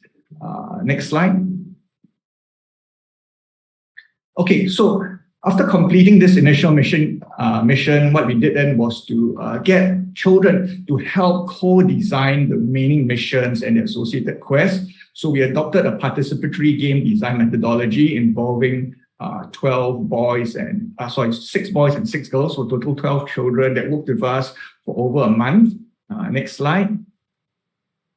And the children were divided into mixed gender teams, and they used low fidelity prototyping. That means just good old stationery to help draw and sketch out the different quests and missions. Next slide. So you can see here, first of all, there was a briefing session. Then the children play tested the game. And then you can see the children worked in teams to co-design the different quests and missions. And then finally, at the bottom right, the children presented their ideas where the research team, basically picked the best ones for further development. Next slide. Okay, so here are some examples of the designs and how they were actually translated into the game. So the first one showed a storyboard where the player arrives at a farm of potatoes, and the potatoes want the player to help their angry potato friends become happy. So it's like a whack-a-mole game. The player was supposed to, touch the potatoes that were angry and leave the happy ones alone. And by touching the angry potatoes, they became happy. Okay, next slide. So this was another example storyboard that we adopted. So this scenario is about a player who was trying to cross the river, but the bridge collapsed. But then, so the player can't get across. So suddenly a frog called Jumpy appears and offers to help the player cross the river if the player practices deep breathing techniques. And so after practicing the deep breathing techniques and playing a memory game, the frog will then transport the player across the river. Next slide. Now, there were also storyboards that were rejected, especially those that were violent. So this was an example of rejected storyboard here. Some children decided to have a game based on grenades and cannonballs. So pretty violent, and we did not adopt this because we actually wanted to teach pro-social behavior, not violence and bombs, grenades, and such. Okay, so that's, can we have the next slide? Okay, so this is the full game implementation. So we have a backstory that introduces the mission. Okay, next slide. And then we have seven missions in total. So the first one I will describe previously, which was identification of feelings. The one here in mission 2, what children did was to learn feelings that can have different levels of intensity, from moderate to severe. And this mission especially focused on exploring how to manage angry feelings. So let's go to the next slides because my time is running out. Mission 3 and 4 taught children how to manage their anger. Mission 5 taught children about empathy. That means understanding that other people have feelings as well. Next slide. Mission 6 basically presented an anger management plan. And mission 7 was basically an integrative session where children put together everything they've learned. And then we had a concluding movie. Okay, next slide. Then we had an evaluation where we had 72 children in experimental group to play the game. 76 was in a control group that did not. And then we wanted to see whether the game was effective in acquiring social skills and whether children wanted to play the game in the future and whether they found it fun. Next slide. And so, we were happy to see that the game called Social Drome was an effective tool to teach children social skills. They enjoyed the game, and they also reported wanting to play the game in the future. And in my final slide, the conclusion here, could have the last slide, was that, we were gratified to see that the game showed potential in helping children acquire social skills. And also this user design centered approach, although challenging, time consuming, we found was very important in creating a successful game. And the final conclusion was that we hope that this research added to the literature by providing an Asian perspective. So thank you very much. Wow, thank you. That was a lot of very interesting slides and images and going over the details of this particular game that you created. And I look forward to talking to you a bit more about it in a few moments. First, we want to hear from Prof. Upe about what she's doing. Please. Okay, it's my turn. Thank you, Patrick. Okay. So today I would like to demonstrate one of my ongoing projects about the gaming. That is the last slide. Go for the first one, yeah. My topic concentrates on the gamification and well-being of the virtual uploader on Bilibili. Bilibili is the largest popular media platforms right now in China. And also that is also, there are large population of the ACG people lived and working and experience there. So my topic concentrate on this kind of new people who are, which I called AI generation. So next slide. Okay, so you can figure out easily from my slide what I would like to demonstrate, who are my research target. So the virtual idols right now created through this kind of singing voices software. It's a synthesizer software such as the Wake-Lot. Some of them perform at the stage projection in live concert. And the creators first samples voices of the real singers, voice actors from the voice back, and use this kind of software to synthesize the singing by entering the lyrics and the melodies, or speech by entering the scripts.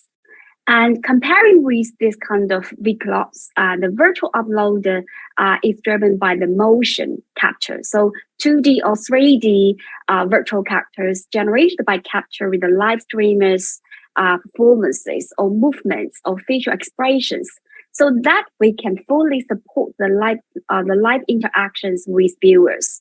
And also the identity of the live streamers is disclosed. So that is the really important thing in terms of that industry. Next slide.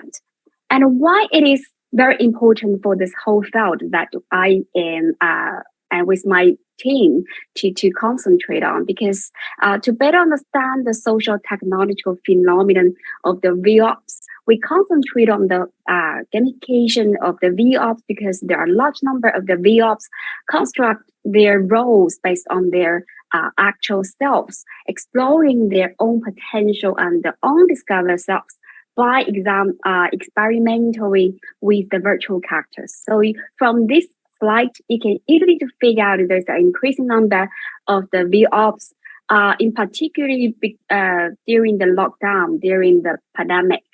And the number of the paid viewers and the total number of the bullet screens of the VOps on Bilibili also showed a steady increase over time. Next slide. So our research concentrate on, for instance, you can just keep clicking. Yeah, thank you. So we try to employ the interview and also the online observation to focus on explore what is the power relations of the virtual identity and the actual identity, and also what will bring to this generation by this new ways of being, what's the possibility for them and what is the risk might arise from. So comparing with the VClubs and with the predefined action, so VOps combine the real people with image and are able to communicate directly and emotionally with the audiences in the form of avatars. And also from the point of view, the VOps their live practice similarities with the simulating changes in the context of the AI. So there's ongoing debate what is real, right? But real here is this constructed in this kind of surrealism, and also the boundaries between the virtual and the real can be redefined in this kind of new practice. And also we need to rethink about the definition of person, self, and other in VR, and also what is the ethical challenges that might rise from the changing pattern of the human media interaction. Next slide. So firstly, as VR might be a new trend of the celebrity culture in the digital future. However, limited digital support, like the content made by the motion capture, empower the youth to reflect on their social values and beliefs, takes on the new subjectivity and explore the previous unexperienced ways of being. And the second is, meanwhile, the risk posed by the digital enabled self-values from fragmentation to harmonious, particularly the virtual dominated self of authenticity, might have put the unconscious process of self in danger, which requires a high level of the self-management between the virtual and actual for this kind of VOps. The third is the two foundations pattern of self-becoming and self-being pave the way for understanding the transformation, self-transformative or any psychological possibility disclosed by this virtual world. And the last is our study capitalize on the virtual environment as technology can be useful in reframing some philosophical questions because we concern a lot on identity, subjectivity, self-determination, or anything related to the simulative process. So what is the possibility and what is the risk? Next slide. So by examining the inner self of VOps, we found that the virtual world inherently encourage the user to embrace what could be over what is. So which give them more opportunity to explore who they are, who could be themselves, and their relationships between the virtual cannot solely concern with their social desire or effect. And their technological mediated experience also constitutes threats to well-being and also even for their survival of this generation. So this digital technology not only encourage mode of thinking that no longer exclusively focus on the actuality, but also they can be understood granting the experience, access to artificial supplementary bodies or subjectivity that existed simultaneously with our actual ones. So the VOps can engage in the creative activities to encourage the reflection about their actual self. And also the way can stimulate and guide changes in the structure of human experience and subjectivities that is my that is our horizons that could be finalized in the future or in this kind of metaverse. Next slide. Okay, so simultaneously, we also figure out that pose the threats to well-being to this kind of VR-ops. Because first, they can be doxed by fans, and secondly, there are some physical and mental fatigue, and also it could be easy to fragment themselves. So that is the risk that we have identified so far.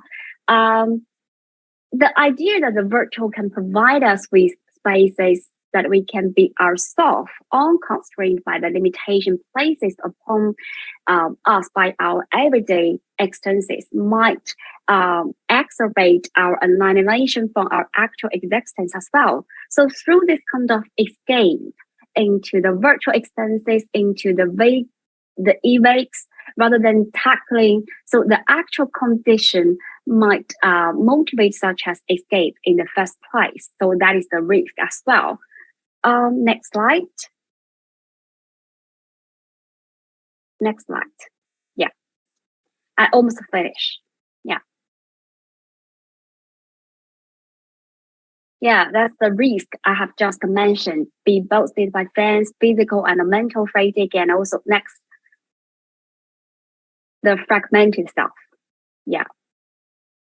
That's my presentation I would like to demonstrate today. So all in all, in this digital age, being humans as ongoing process and open questions that cannot be satisfactorily answered or even be completely understood without taking into the consideration our relationship with the technological creation by both opportunity and risk. Okay, thank you. Well, thank you all for quite interesting. It's an interesting variety of statements, of course, all related to this idea of gamification. I guess if I'm going to start actually just by instead of waiting till the end to make a summary comment, I think I should make it now that one of the things I saw across this panel so far is that we're being asked to rethink in various ways human and digital interactions for well-being in various ways. And one of the just a generic question I have is, are we increasingly expecting digital technologies to help people with their own health and well-being instead of us as humans helping each other? I think it's a generic question that any of the three of you might be able to address through your own work. How are we, what responsibilities do we have as people to take care of each other versus the roles that these digital technologies are being expected to play in this area in the future? And I'll just open it up. If any of the three of you would like to start, feel free. Yeah, I think like I mentioned, sorry. No, you go ahead. Go ahead. Okay, I just break my idea. I think I've mentioned that before. It's a great opportunity for this AI generation to explore who they can be, and that arises the possibility and the risk as well.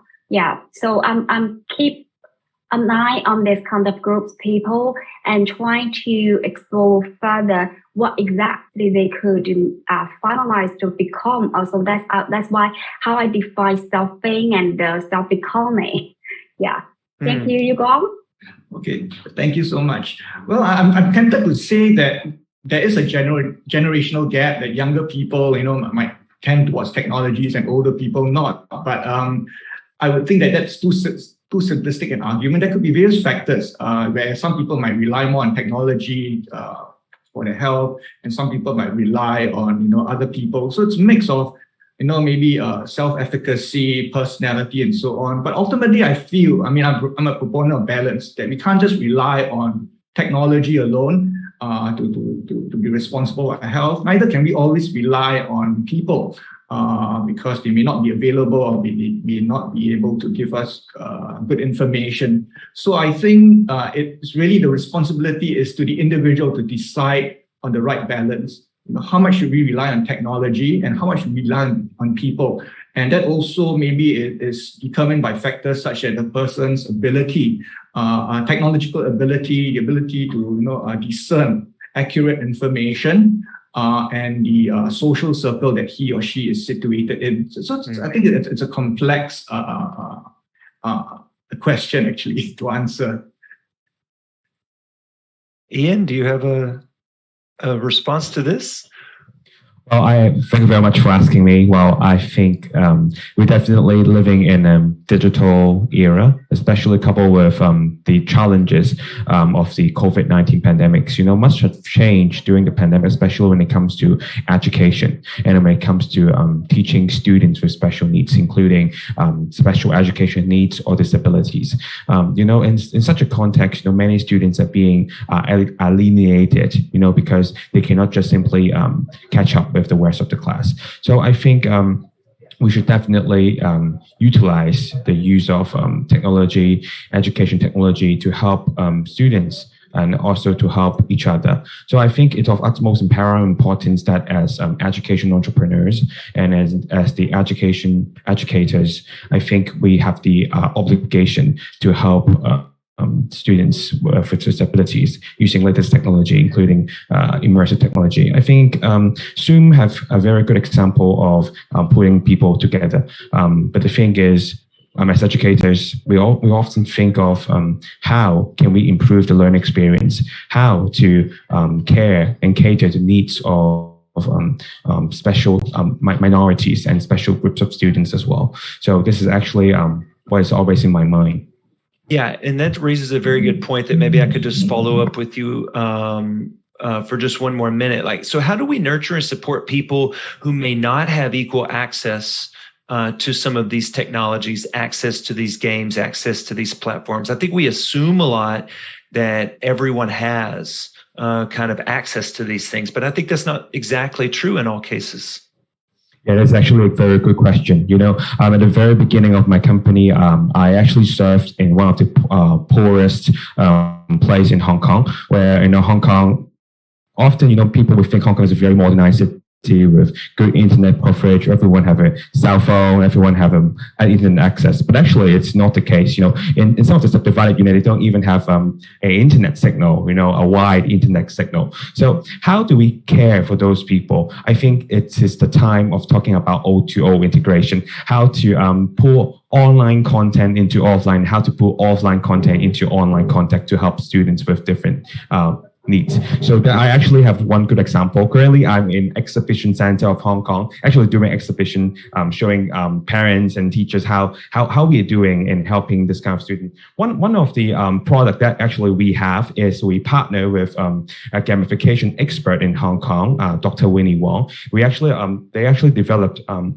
a box set, which is called Character Kits. So this box set is actually very special because it is paper-based box set, which incorporate different soft skills training, including acceptance, being friends, cooperations, and doing the right things. So these four elements, we deem these four element and components as one of the most important element for disabled students, because during the pandemic and during the course of doing online lessons, we often see that they're lagging behind, especially when it comes to the soft skills, the development of the soft skills. So in terms of this digital divide, I think using a brand new mindset, an entrepreneurial mindset, which incorporate offline element with online contents, I think it's of utmost and paramount importance. So this is one of the example that we are doing. So I think I've answered the question. Thank you very much.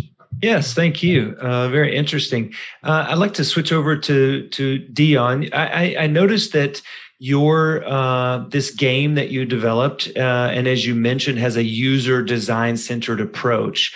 A lot of the gamification that we see going on is actually being generated by corporations and by major kind of profit-oriented companies. Mm-hmm. So I'm wondering how you feel about, or how you would compare maybe a user design centered approach versus maybe an educator design centered approach versus maybe a corporate design centered approach to gamification.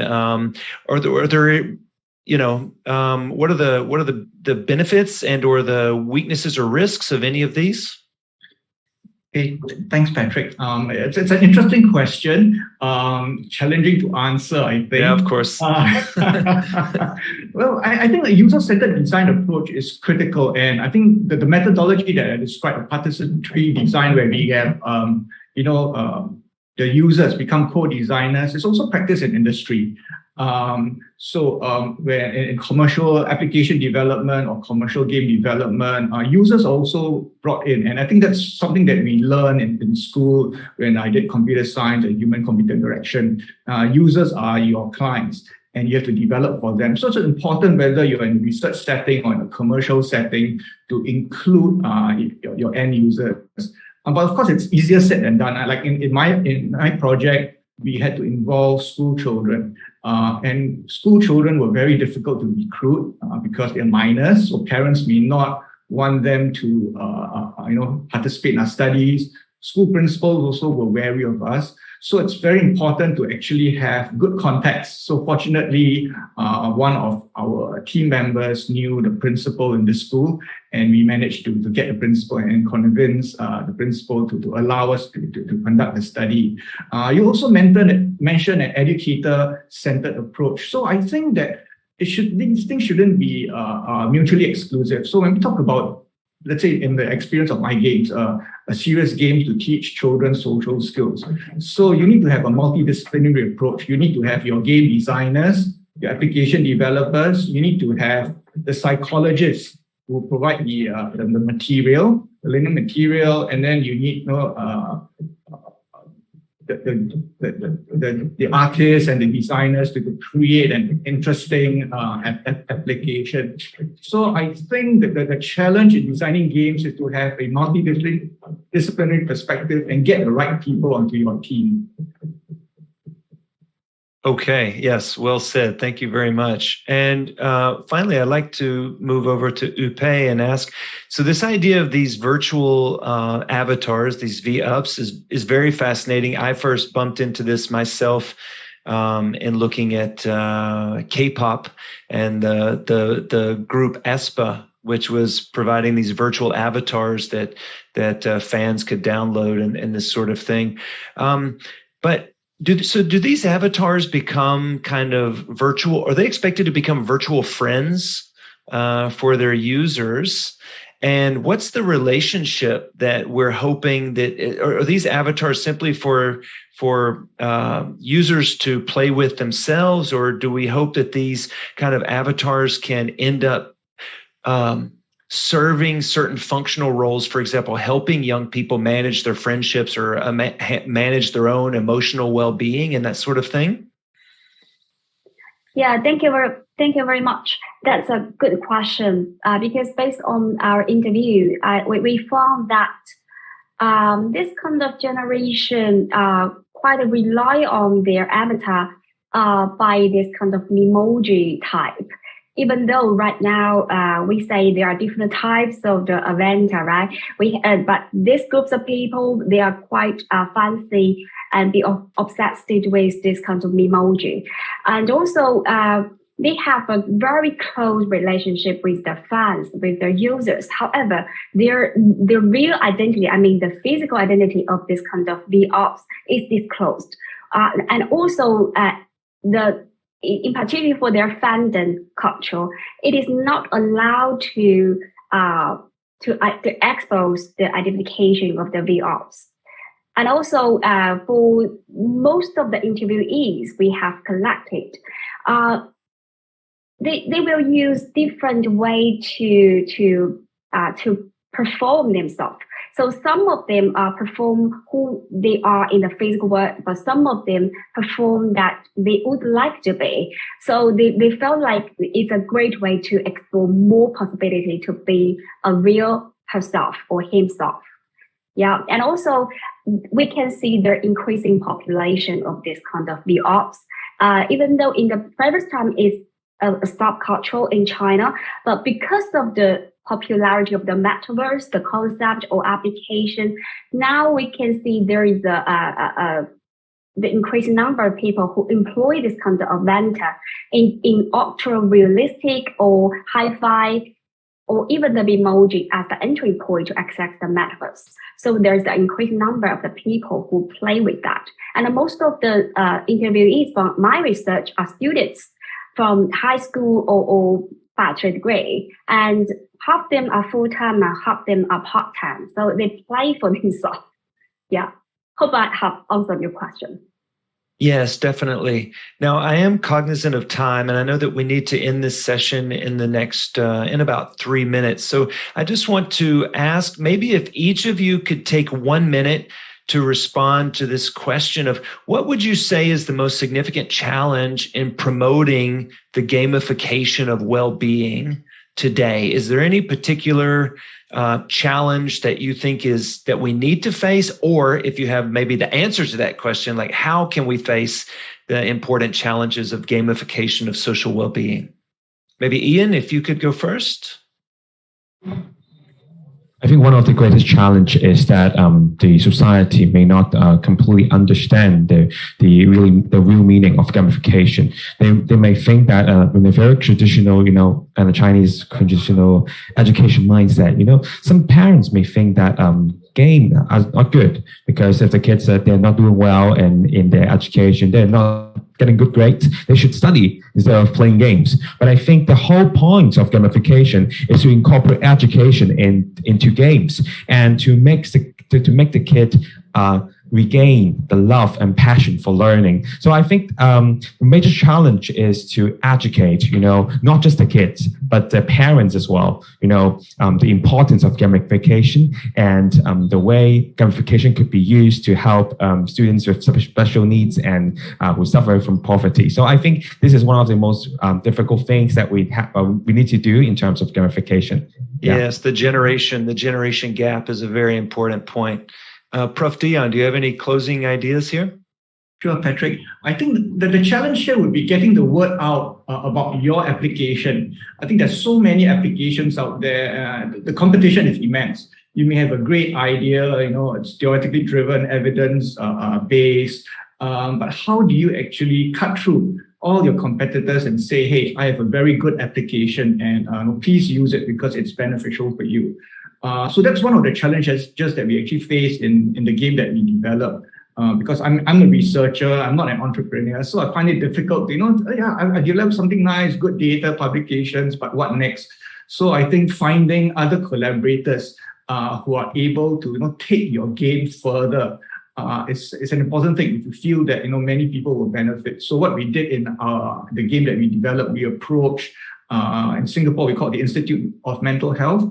So that's a government-run psychiatric hospital. They have clinics for children as well. So we talked to them about the game, and they were interested, and they took it up, evaluated the game, and then we actually got another grant to commercialize the game, and now it's being actually used as part of the therapy sessions. So actually getting partners who are maybe more entrepreneurial would be helpful if you are just focusing on your own research. Very good point, and that's one of the things that I think even this conference is helping with, is putting together people from different kinds of backgrounds with different sorts of expertise together. But yeah, certainly finding those overlaps is key.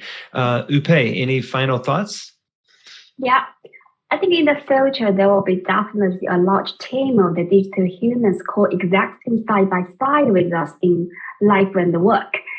And the risk from the risk for the memoji or ultra realistic avatars might be the opportunities for hi-fi avatar, because the highly accurate speech recognition and lip syncing with this kind of above more than 95% accuracy allow the digital human to have a smoother, more human-like interaction. So we can use this kind of advanced AI technology to keep bringing down the cost of building digital humans and improve their interaction with the real humans.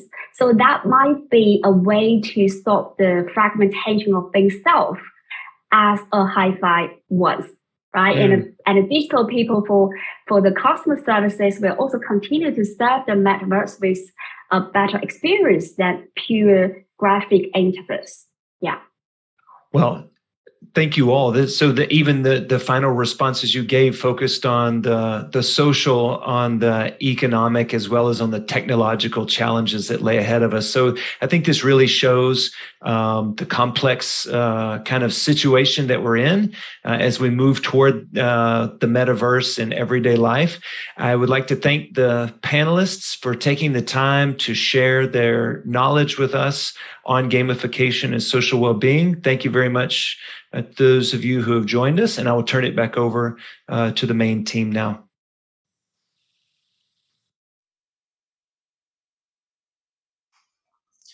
Thank you, Professor Williams, and all of our panelists.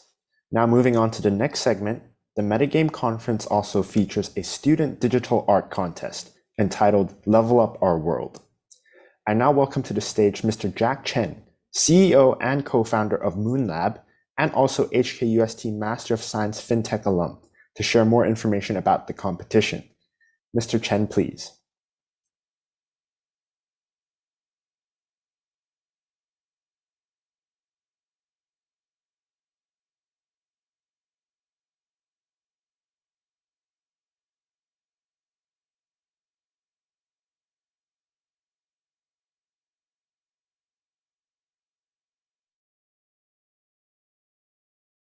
Yes, Jack, please go.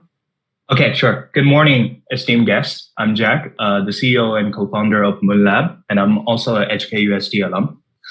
We at MoonLab believe in the power of technology and working together with talented artists. And that's why we are very glad that we can sponsor this year's digital art competition, Level Up Our World, which offers students of the Asia Pacific a chance to influence the gaming industry and to shape an equitable, sustainable, and inclusive esports and gaming ecosystem in Asia.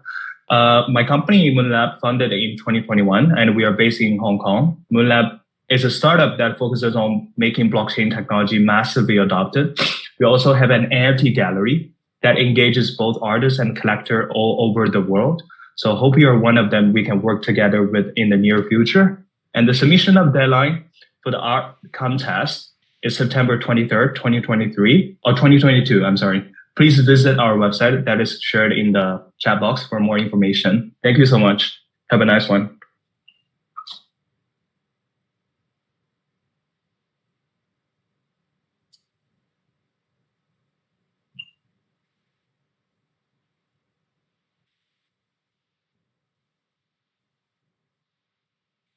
Speaking of contests, I'd like to take a moment and speak about our own tournament. Starting at 1 p.m. right after the closing of this conference, we will feature the championship round of the APRU Rampage Invitational Tournament, featuring the best collegiate teams from around the world, from the University of British Columbia, the University of Hawaii at Manoa, Tecnológico de Monterrey, La Universidad de Chile, Nanyang Technological University, Singapore, and HKU Space.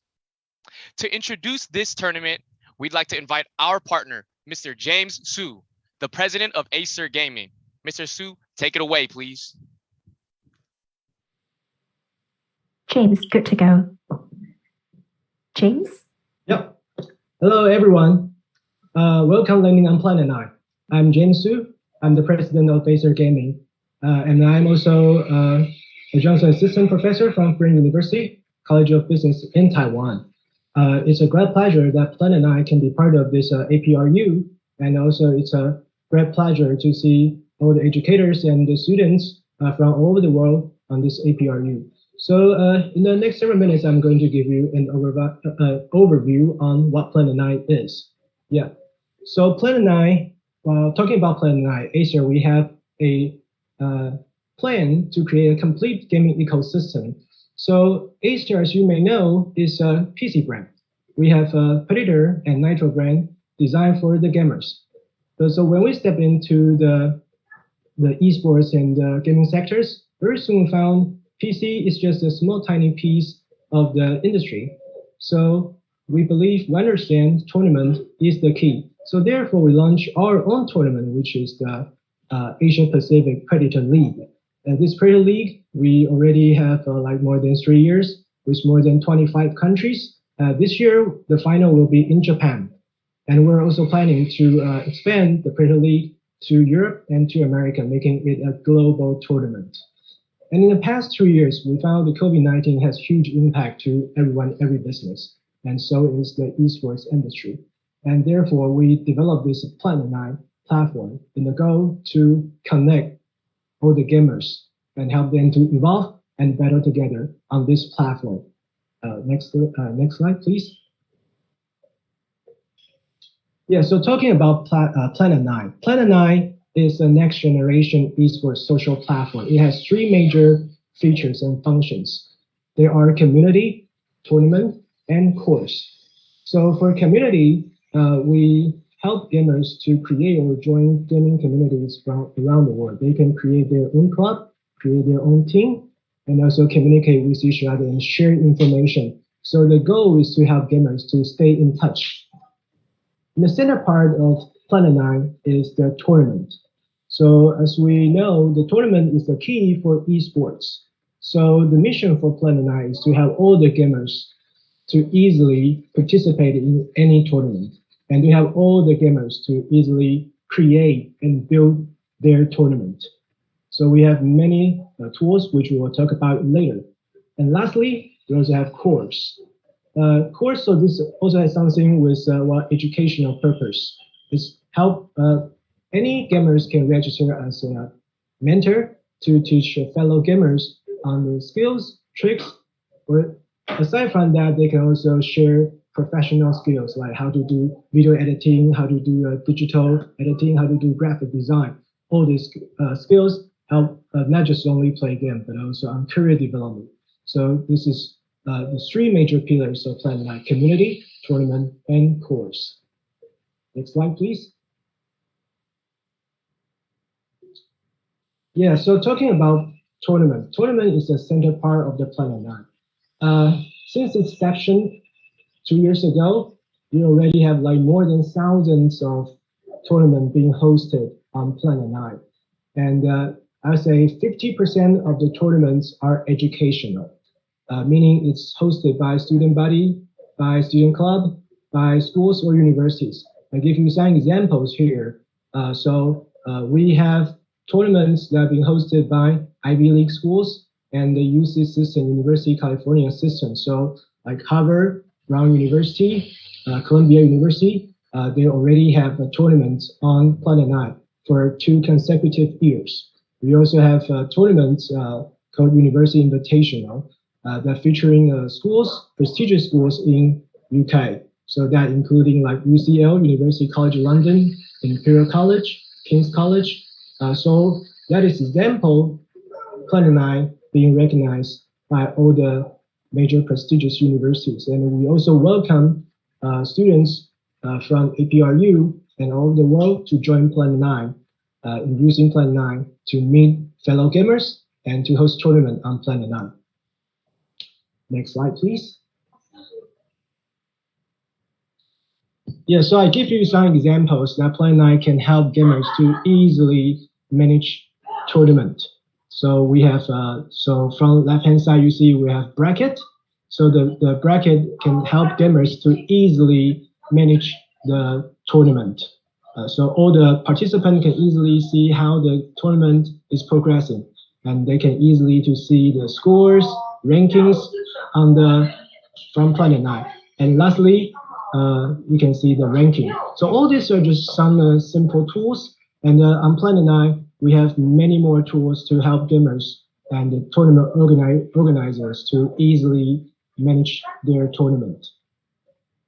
Next slide, please. So last thing, at Planet 9, our goal is to help gamers to stay connected, to team up, to gear up, and to level up. So we provide all kinds of resources. It's all free to host tournament on Planet 9. So if you have any tournament, just feel free to bring it to us. And we also can help you, work with you to customize and make a flexible tournament together with you. So all the marketing resource or technical assistance, we have it all.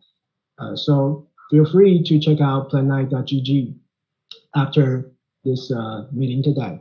So the last page. Next one. Visit us at planet9.gg. So thank you very much, and we look forward to meet you at Planet 9. Thank you.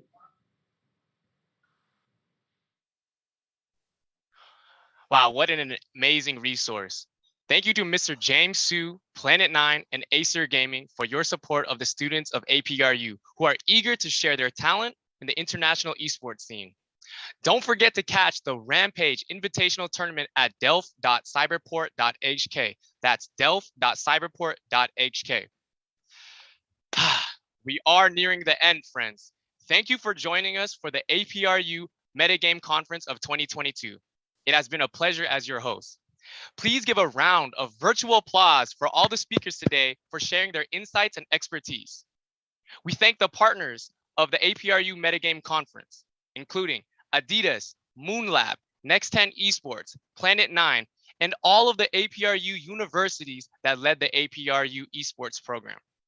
We also thank all those who contributed to the development of this conference, including the Korea Advanced Institute of Science and Technology, Nanyang Technological University, Singapore, National University of Singapore, Overwatch, Salux Education, Tecnológico de Monterrey, the University of British Columbia, the University of Hong Kong Space, the University of Hawaii at Manoa, Universidad de Chile, University of California, Los Angeles, the University of Southern California, Voice for Intercollegiate Esports, and finally, Zhejiang University.